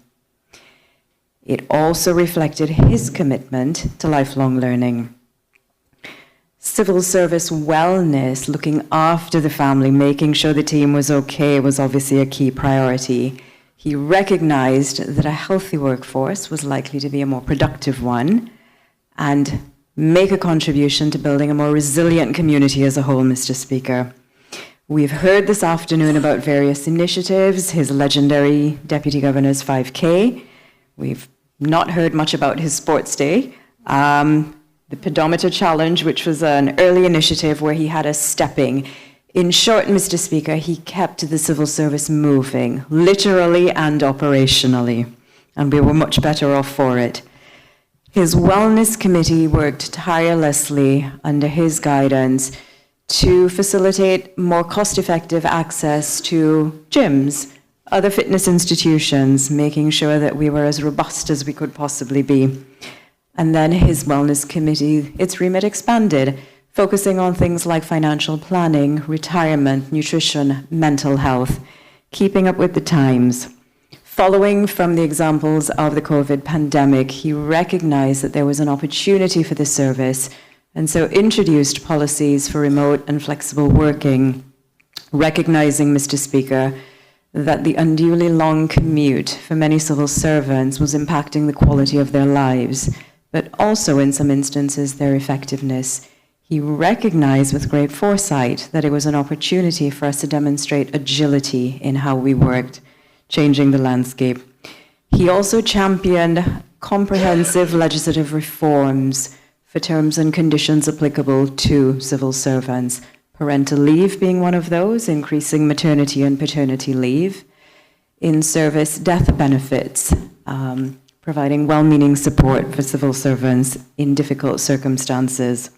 He also championed for increases in annual leave and the minimum salary for all civil servants, raising that threshold to $3,000, recognizing the practical hardships and difficulties that were faced by his civil service family.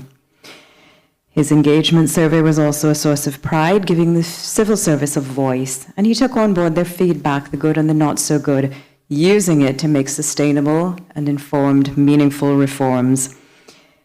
And testament to the Deputy Governor's leadership was the resounding 90% of civil servants who indicated that they were proud to be civil servants. Understandably, this was a source of great pride for the Honourable Deputy Governor. These are but a few illustrations of how he took care of his family. And we speak of the journey to world class. It is synonymous with the Honourable Deputy Governor. He reimagined the civil service. He didn't merely lead it, Mr. Speaker. And as we journeyed towards his vision of world class, we did so through strategic planning built around core goals, such as outstanding customer service, governance practices, and a culture of accountability.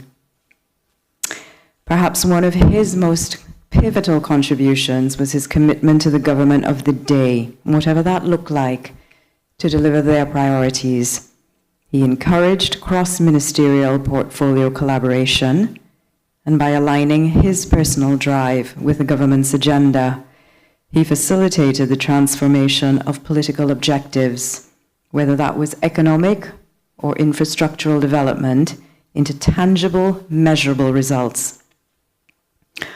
Looking outward, the Honourable Deputy Governor harnessed the talent of the civil service to drive positive change within the community.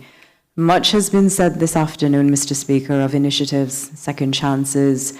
We've spoken about the interns, and this Honourable House and members have had the opportunity to meet some of those interns recently. He introduced sustainability initiatives across the service, not simply on the environment, but on wider focus areas such as well-being and development. He gave back. His 5K, 12 years in the running, contributed just under $1 million US, benefiting some 30 local charities. Significantly, his gratitude for those charged with protecting our community and the borders was constant, always reflected in the prayers that he would offer at the beginning of his meetings. Always thankful for their service, always seeking the Lord's blessings upon them for their protection and safe return at the end of their shifts. I've had the privilege, Mr. Speaker, of working with the Honourable Deputy Governor for 21 years plus, but in different capacities. He first began as a client to whom legal advice was given, legal representation. I remarked to him not too long ago that one of the very first cases that I did in the islands was defending one of his decisions to refuse to permit entry to a well-known dance hall performer who had been convicted on some occasions for using profane language. I was told by the Deputy Governor, then Chief Immigration Officer, I've never lost a case yet. I've got a record to uphold. We upheld it, Deputy Governor, we certainly did. On occasion, in later years, he became one of my two managers, the other being the Honourable Attorney General. And on occasions such as this, I've had the privilege to sit next to him as an ex officio colleague. One of the many things that I've always admired was his view that while striving for world class, he recognized that things would not always go the way we would want. There would be times when things would go wrong, and that in such event, we as a service would act, we would learn from our mistakes. Significantly, he was not prepared to defend the indefensible, and that recognizes his integrity as an individual. He sought guidance from others, never pretending to know everything, but always demonstrated an eager willingness to learn, to listen, and to receive. He was willing to modify his stance on matters as was appropriate. And that resonates with me, Mr. Speaker. It's easy to steer a course in calm seas under sunny skies and gentle breezes, less so amidst turbulent waters and storms. That says very much about the nature of the individual who's steering the course for us. These highlights, Mr. Speaker, tell a story. Much has been said about the legendary stories that come from the Honourable Deputy Governor. What do all of these things collectively say about this individual to my left? They tell a story of inspiration from those leaders who preceded him on his journey, those who revealed to him a world of infinite possibilities, who inspired him to strive for great heights, but equally to those whose hearts and minds he in turn has awakened, those in this honourable chamber who he has inspired in various ways. They tell of commitment to service, of an individual who has treated public office as a sacred responsibility held on behalf of the people. Bureaucratic agility, progress by inclusion, a listener to the lived experiences of those around him to ensure policy decisions that reflect real human needs, visionary execution, shaped by the clarity to see a better future, coupled with the drive to construct the pathways needed to get there. This is perhaps the point in my remarks, Mr. Speaker, where I find a quote from a global leader or a religious figure or a sporting athlete. But I'd like to say that I found something far better than any of those. And I'll read in full. We pay tribute to those among us who embody the spirit of excellence, whose contributions have left an indelible mark on our organization and the communities we serve. They are not just employees, they are catalysts for change, champions of progress, and ambassadors of our values. Those are the words spoken by the Honorable Deputy Governor, delivered at the 2023 DG's Employee of the Year Awards ceremony in recognition of the civil servants who had performed to an outstanding level. In that very moment, Mr. Speaker, the Deputy Governor would likely have had no thought of how fitting and entirely appropriate those words would have been to him.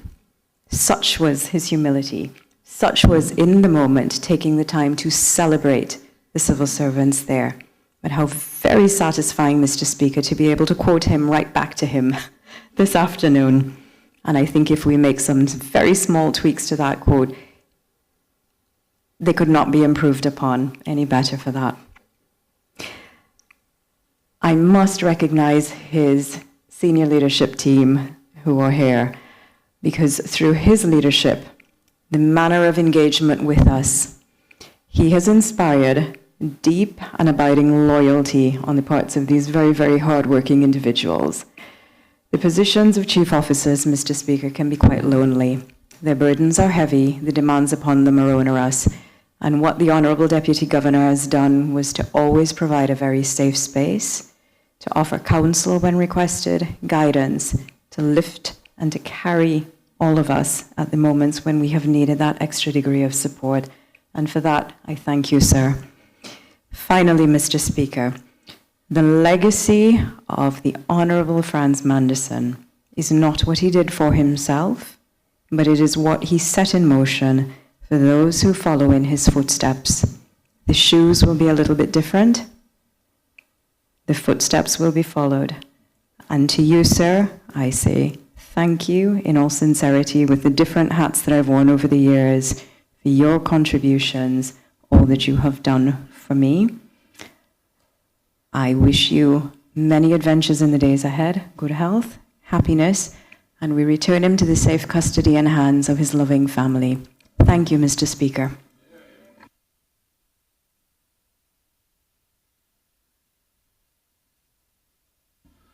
Honorable DG, would you like to take the opportunity to respond or? Absolutely, sir. Mr. Speaker, I don't have words. Fantastic is not going to do it today.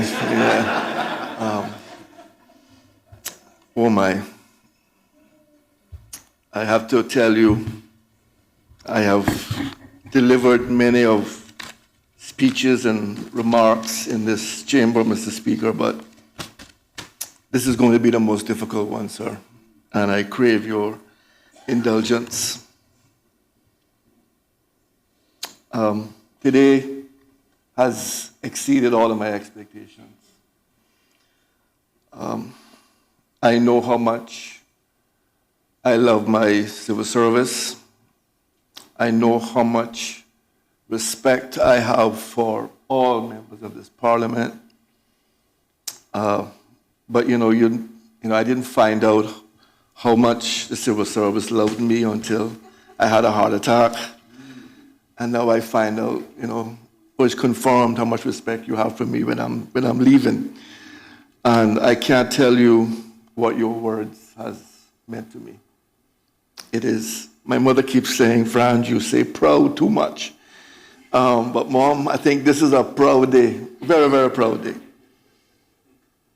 I want to thank God, Mr. Speaker, for today, for giving me the health and strength to be here to enjoy this moment with my family.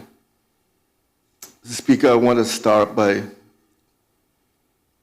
acknowledging Mr. Donovan E. Banks and Mr. James Ryan, who both have passed on. We're having Mr.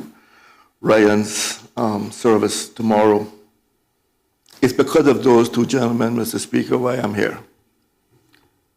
The confidence they have in me, the opportunity that they gave me. And Mr. Speaker, every day I have tried to give to others what they gave me, an opportunity.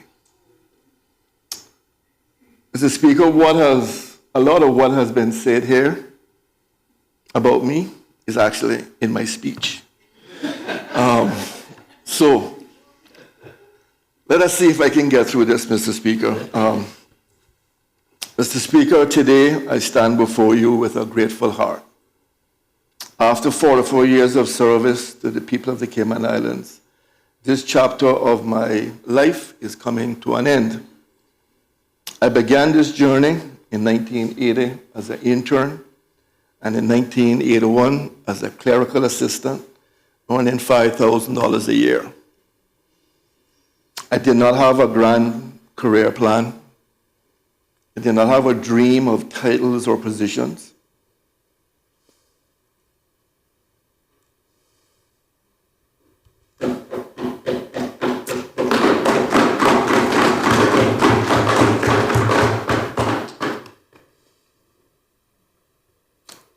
Mr. Speaker, I had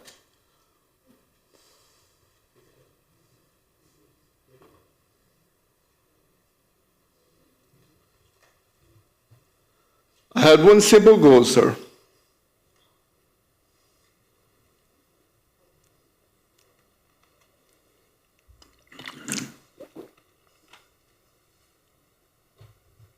I got you.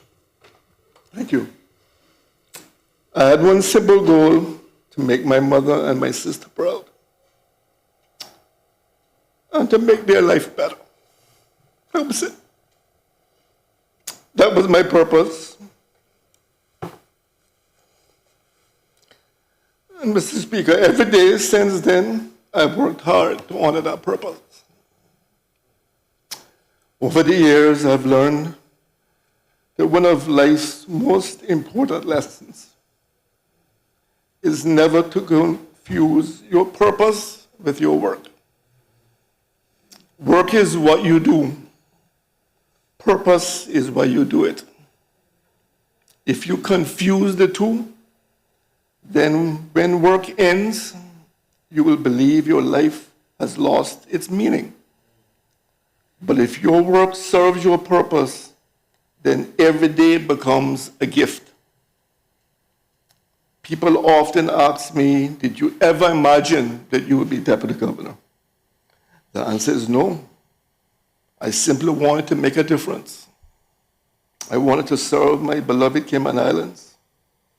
I wanted my mother and my sister to look at me and say, he made us proud.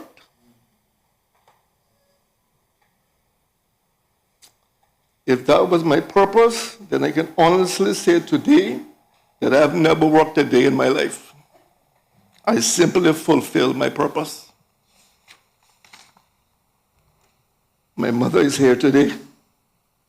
And before I go any further, I want to thank her in a way that perhaps I never fully have. As children, my sister and I could only ask for opportunities. We could only dream. We could only hope. She was the one who made those opportunities possible. She sacrificed quietly and consistently. She put her needs before her own. She taught us respect, integrity, humility, discipline, and faith. In other words, she raised us the Caymanian way.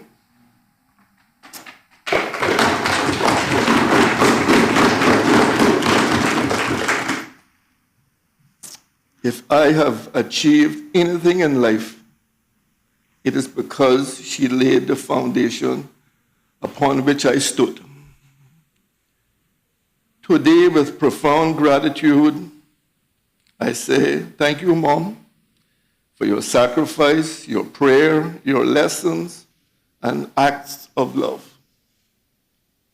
Whatever good I have done has its roots in what she first planted in me. And I thank her every day.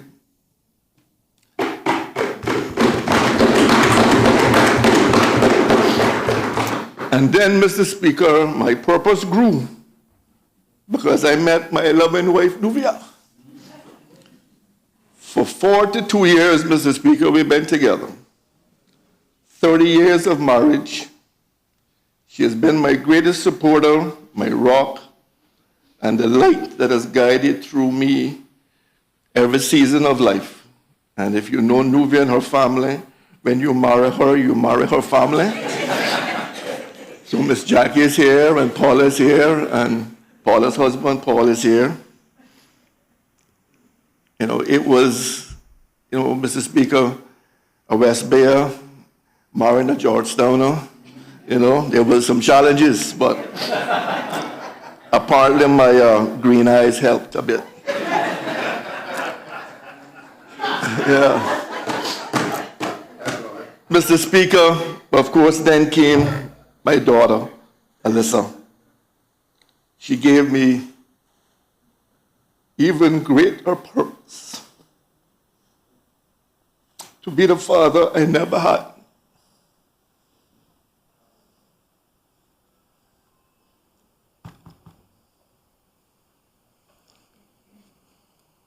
Alyssa, I'm so proud of the woman you have become.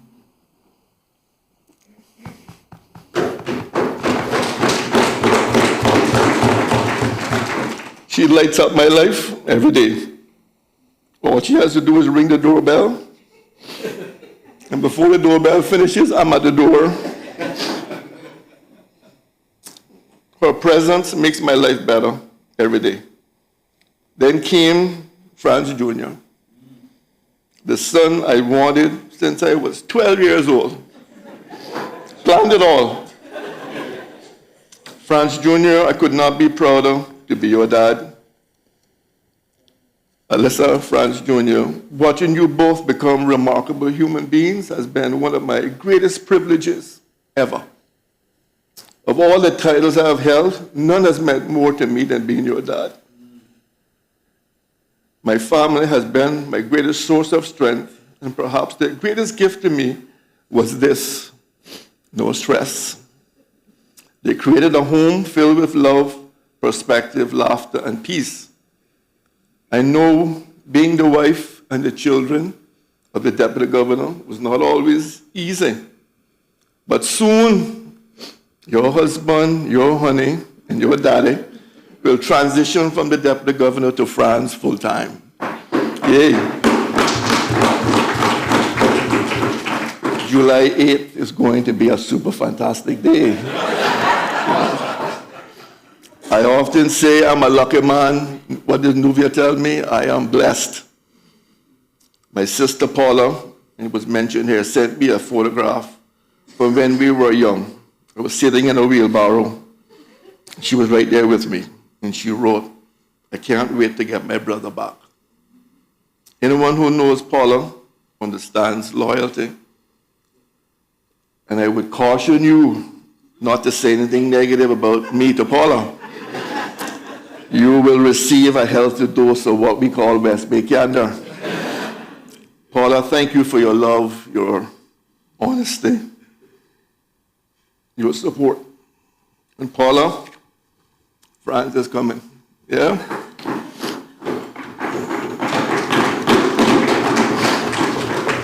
Mr. Speaker, over the years, I've often asked myself, how do I want to be remembered? As a successful Deputy Governor, or as a loving son, husband, and father, as someone compassionate, fair, dedicated, someone with the strength of character? The answer has always been the obvious. The titles fade. Offices change hands. Achievements eventually become footnotes in history. But character endures. Love endures. The lives we touch endure. And so retirement has come natural to me. Because if we say family is important, then at some point we must demonstrate it. there comes a time to stop talking about priorities and start living them. That time has come for me, Mr. Speaker. Mr. Speaker, I retire with peace. I hand over the baton knowing that the civil service is in capable hands. I have every confidence in our new DG, Ms. Gloria McNeil-Nixon, an exceptional leader who has helped shape our modern civil service. I often say that everyone needs a glow because mine shines bright. She leads with compassion when compassion is needed and demonstrates strength when strength is required. She understands that leadership is not a choice between empathy and accountability. The very best leaders embody both. When my predecessor, Mr. Donovan Eubanks, retired, he told me that he expected me to do the job better than he did. Those words stayed with me, Mr. Speaker. Today, I say the same thing about our Deputy Governor designate. I expect her to do the job better than I did. And I absolutely have no doubt she will. Leadership, yes. Leadership is not about making yourself indispensable. It is about preparing others to succeed without you. It is about leaving an institution stronger than you found it. To our new Deputy Governor, I offer full support, deepest respect, the very best wishes. The best days of the civil service are ahead of us, Mr. Speaker. Mr. Speaker, I can't thank you and all members of this House for this farewell that happened earlier in this chamber. Premier, Leader of the Opposition, and all honorable members, thank you for your moving tributes. They have warmed my heart. It's been one of the best days of my life. And I'm so happy, Mr. Speaker, is that my family is here to witness this incredible occasion. I deeply value the relationship that I've built with all members of this House. Relationships that will continue in my retirement, no doubt. Minister Einstein, I got to hold you to that promise you made me about that trade. Yes. But I want to assure you, Mr. Speaker, that I intend to keep my mama happy. So I have no intentions in sitting down in these green chairs again. Yeah.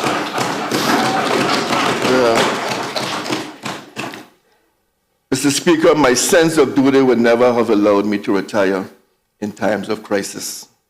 However, I leave at a time when the good ship Cayman sails on calm waters.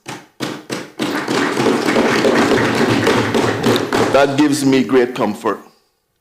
The Premier and his government has fostered a strong and respectful partnership with the civil service. Civil servants feel valued, trusted, and appreciated for the work they do on behalf of the people of these islands. Together, we have navigated difficult challenges, embraced opportunities, and delivered meaningful outcomes for our islands. No government succeeds alone. Behind every policy implemented, every service delivered, and every commitment fulfilled, stand dedicated public servants working quietly and tirelessly to serve the people of the Cayman Islands. I thank the Premier and his colleagues for the confidence they have placed in the civil service and for the respect they consistently showed to the institution and to the men and women who serve within. I also want to thank the members of the opposition for the important role they play in our democracy and for their support too for the civil service over the many years. What has given me tremendous hope, Mr. Speaker, in recent times is the growing willingness of elected leaders to work together in the nation's interests. We have come to understand that progress is not about who receives the credit for an idea, whose name appears beside a motion, or who claims ownership of a solution. It is about the results. It is about improving the lives of the people of these Cayman Islands. Mr. Speaker, I especially commend you, sir, for reminding us amid amid political debate and differing of viewpoints, our focus must always be the people of the Cayman Islands we are privileged to serve. If we preserve this spirit of partnership and mutual respect, future generations will look back and say that this Parliament helped usher in a new era, one in which collaboration replaced division, respect trumped over rancor, and the common good mattered more than individual recognition. That is a legacy worthy of this honorable House, Mr. Speaker. Mr. Speaker, I leave at a time when things are good, the waters are calm, the future is bright, and the good ship Cayman continues her journey with steady hands at the helm. Mr. Speaker, people often ask me what I consider my greatest achievement. I've been around a long time. But Mr. Speaker, it's not a policy, it is not a program, it is not a title. My greatest achievement has been our civil servants. I have had the privilege to work alongside thousands of extraordinary public servants who care deeply about this country and its people. To all of them, I say thank you. Our country is stronger because of you. To my senior leadership team, my chief officers, thank you for believing in me, challenging me, supporting me. You're among the finest public servants anywhere in the world. Recently, facilitators from Harvard remarked that they had never worked with a more talented and engaged group of professionals. That is Harvard, Mr. Speaker. But I was not surprised. I've seen your excellence firsthand. Mr. Speaker, to my chief officers, the DG loves you. Thank you. Thank you.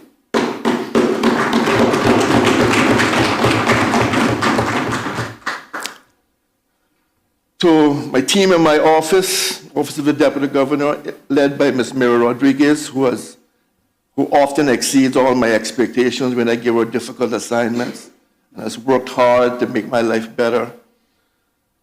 Deputy Governor Designate, you can have great confidence in the ODG team. They will also make your life better. To my personal assistant, Tanisha, thank you for keeping me organized and ensuring that I was never late for a function or event. You kept the chaos organized. Mr. Speaker, those who work behind the scenes rarely receive the recognition they deserve.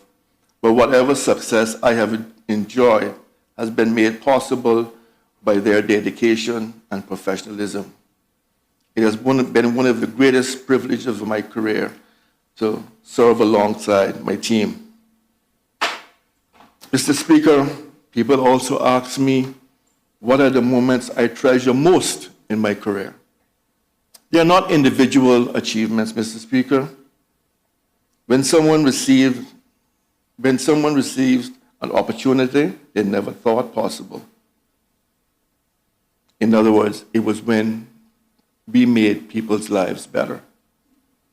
When a young Caymanian discovered confidence, when someone found hope, when a colleague felt valued, when a family benefited because public servants cared enough to give their best.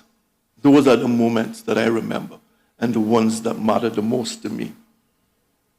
Mr. Speaker, allow me just to share with you a few stories that demonstrate that. And as you have heard from the people here, I have a lot of stories. I could spend the rest of the afternoon telling you stories. Mr. Speaker, a young man who has not held a job for years gets a job in the hotel industry. He has a conviction. He didn't declare it to his employer. His employer says to him, "You're doing an amazing job. We're going to send you overseas for training." But he has a conviction. He can't get a waiver. He calls the office and says, "Can you help me?" This is Friday, Mr. Speaker. He has to leave on Tuesday. Mr. Speaker, his record was expunged on Monday. He left on Tuesday. Mr. Speaker, our Deputy Premier called me 10 o'clock one night, many years ago. DG, we have a young child at the hospital, a few months old, diagnosed with stomach issues. They need to get off the island tomorrow. Remember the case? Mr. Speaker, the child had no passport. The air ambulance is coming at 2 o'clock. Mr. Speaker, we issued the passport in an hour. The air ambulance said, "We need a police record." I said, "It's a 6-month-old child, but we need a police record." Our SIP issued a police record in 4 or 5 minutes. The child left. A year later, 6 months later, I saw the grandfather. Showed me a picture of the child playing in the park. Those are moments that I'm never going to forget, Mr. Speaker. Mr. Speaker, 6 months ago, I met with a young man. His police record was put a lengthy. He had not worked in 3 years. He wanted a second chance. I met with him. I want to see this man. He said, "Mr. Manderson, I am getting by supporting my family by selling breadfruit trees on the side of the road. I want to work, sir. Give me a chance." Mr. Speaker, we enrolled him in our second chance program. We gave him 3 months to prove himself. Mr. Speaker, 3 months later, I got a report from his supervisor. It said, "This is one of the best employees I have. He's here every day, and he has never refused an assignment." Never going to forget that, Mr. Speaker. Mr. Speaker, a former member of Parliament a few years ago called me. DG, one of my former constituents, woke up Friday morning, this is Monday, Mr. Speaker, and she can't see. She's losing her eyesight. She's been to a couple of doctors, couldn't find out what's happening, what's wrong, never had a headache. On Monday morning, she went to a doctor who told her, "If you don't get to Bascom Palmer by Thursday, you will lose your eyesight." This was a Caymanian who had never been naturalized. Naturalizations take 6 months. Mr. Speaker, on Tuesday morning, I swore her in as a new citizen. Mr. Speaker, she was struggling to sign her name. She was crying. I said, "Ma'am, why are you crying? We're helping you." She said, "I never thought anyone would care about me like this. I didn't think my government would care." She left. Don't know what happened, Mr. Speaker, but we did our part. Her passport was issued, police record was issued, waiver was issued. She was on the flight within time to get her eyes checked. Mr. Speaker, mention was made of our emerging talent program that allows young graduates to come into the civil service without experience. The government has funded the program. Successive governments has funded the program. Mr. Speaker, when I meet with a young graduate and I tell them, "You are now a permanent member of the civil service," they didn't have to apply for the job, Mr. Speaker. Our law allows us to just appoint those people. The look on their faces that their government has provided them with this opportunity is things that I will never forget, Mr. Speaker. What connects these stories, Mr. Speaker, is making lives better will always matter more than individual achievements. And Mr. Speaker, those are the cases that I'm always going to remember. It's how we made people's lives better. Mr. Speaker, much has been said about my positive attitude. Fantastic. But, Mr. Speaker, I believe deeply in leading with positivity. Positivity is not pretending problems don't exist. Positivity is believing that together we will solve them. It's choosing hope over despair. It is lifting others when it would be easier to criticize. So, France is going to continue to be fantastic. Mr. Speaker, as I wind down, I have to thank the people who we serve, the extraordinary people of these Cayman Islands.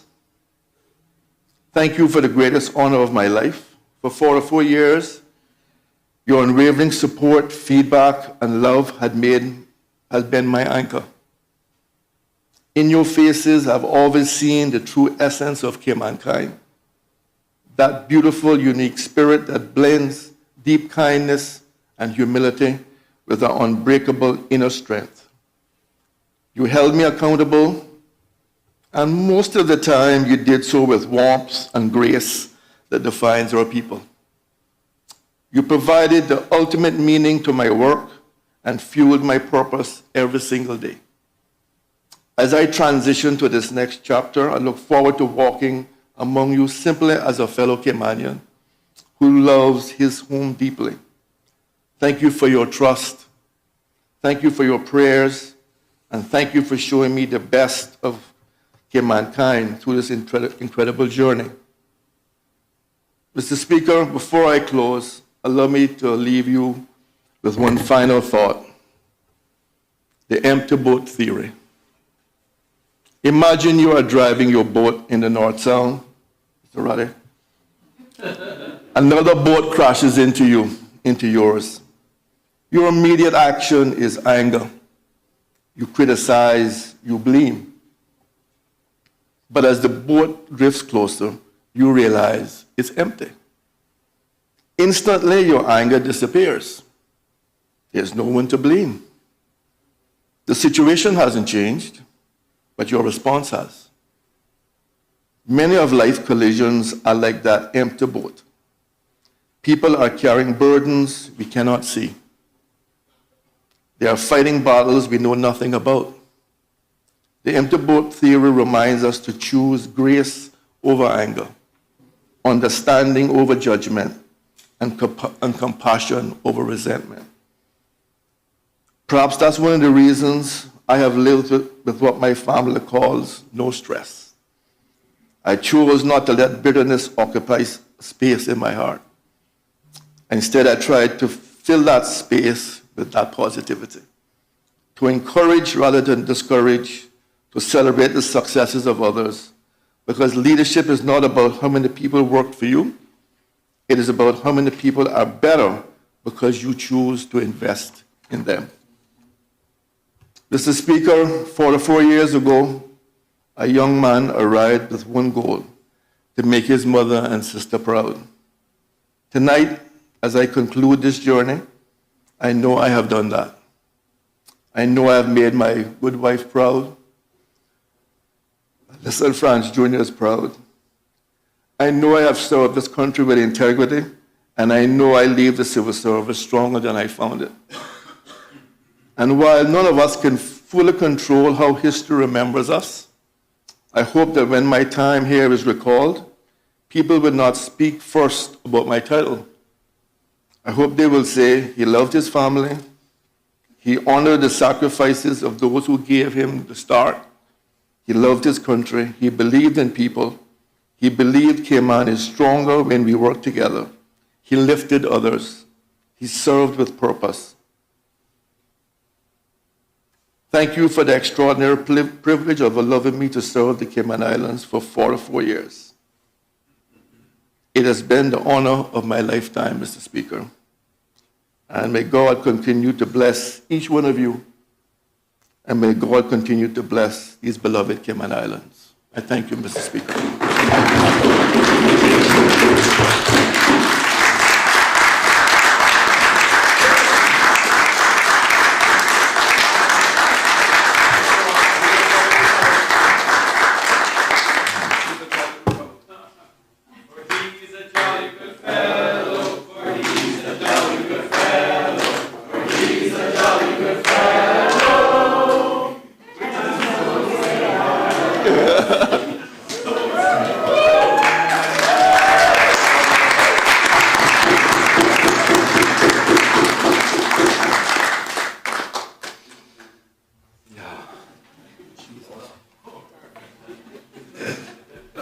question is that this House now stand adjourned until 10 a.m. Tuesday, the 23rd of June. All those in favor, please say aye. Aye. Those against, no. The ayes have it. The House stands adjourned. I now invite the Sergeant to take the mace out of the Parliament to the front door, and I ask all members to remain in their seats. We have a few things left to do. And I invite Mr. France and his whole family to come down, come into the front door, come into the well of the chamber.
Hello. Tasha, you come forward and bring we have done a little certificate for you, Mr. France, for your service to Parliament. And I know that it probably falls short of being adequate, but I hope that it is something you will cherish. And it says, Certificate of Appreciation. This is to certify that Honorable Franz Anderson, CBE, Third Honor, JP, in recognition of his distinguished service and unwavering dedication to the Parliament of the Cayman Islands during his tenure as Deputy Governor from 2012 to 2026, with sincere appreciation for his exemplary leadership, commitment to public service, and lasting contributions to the Cayman Islands. And it is time by your senior civil servant, the clerk, Zina Marion, the Premier, Honorable Andrew E. Banks, Leader of the Opposition, Honorable Joseph Yu, and myself.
We have a small present for Mrs. Franz Manderson.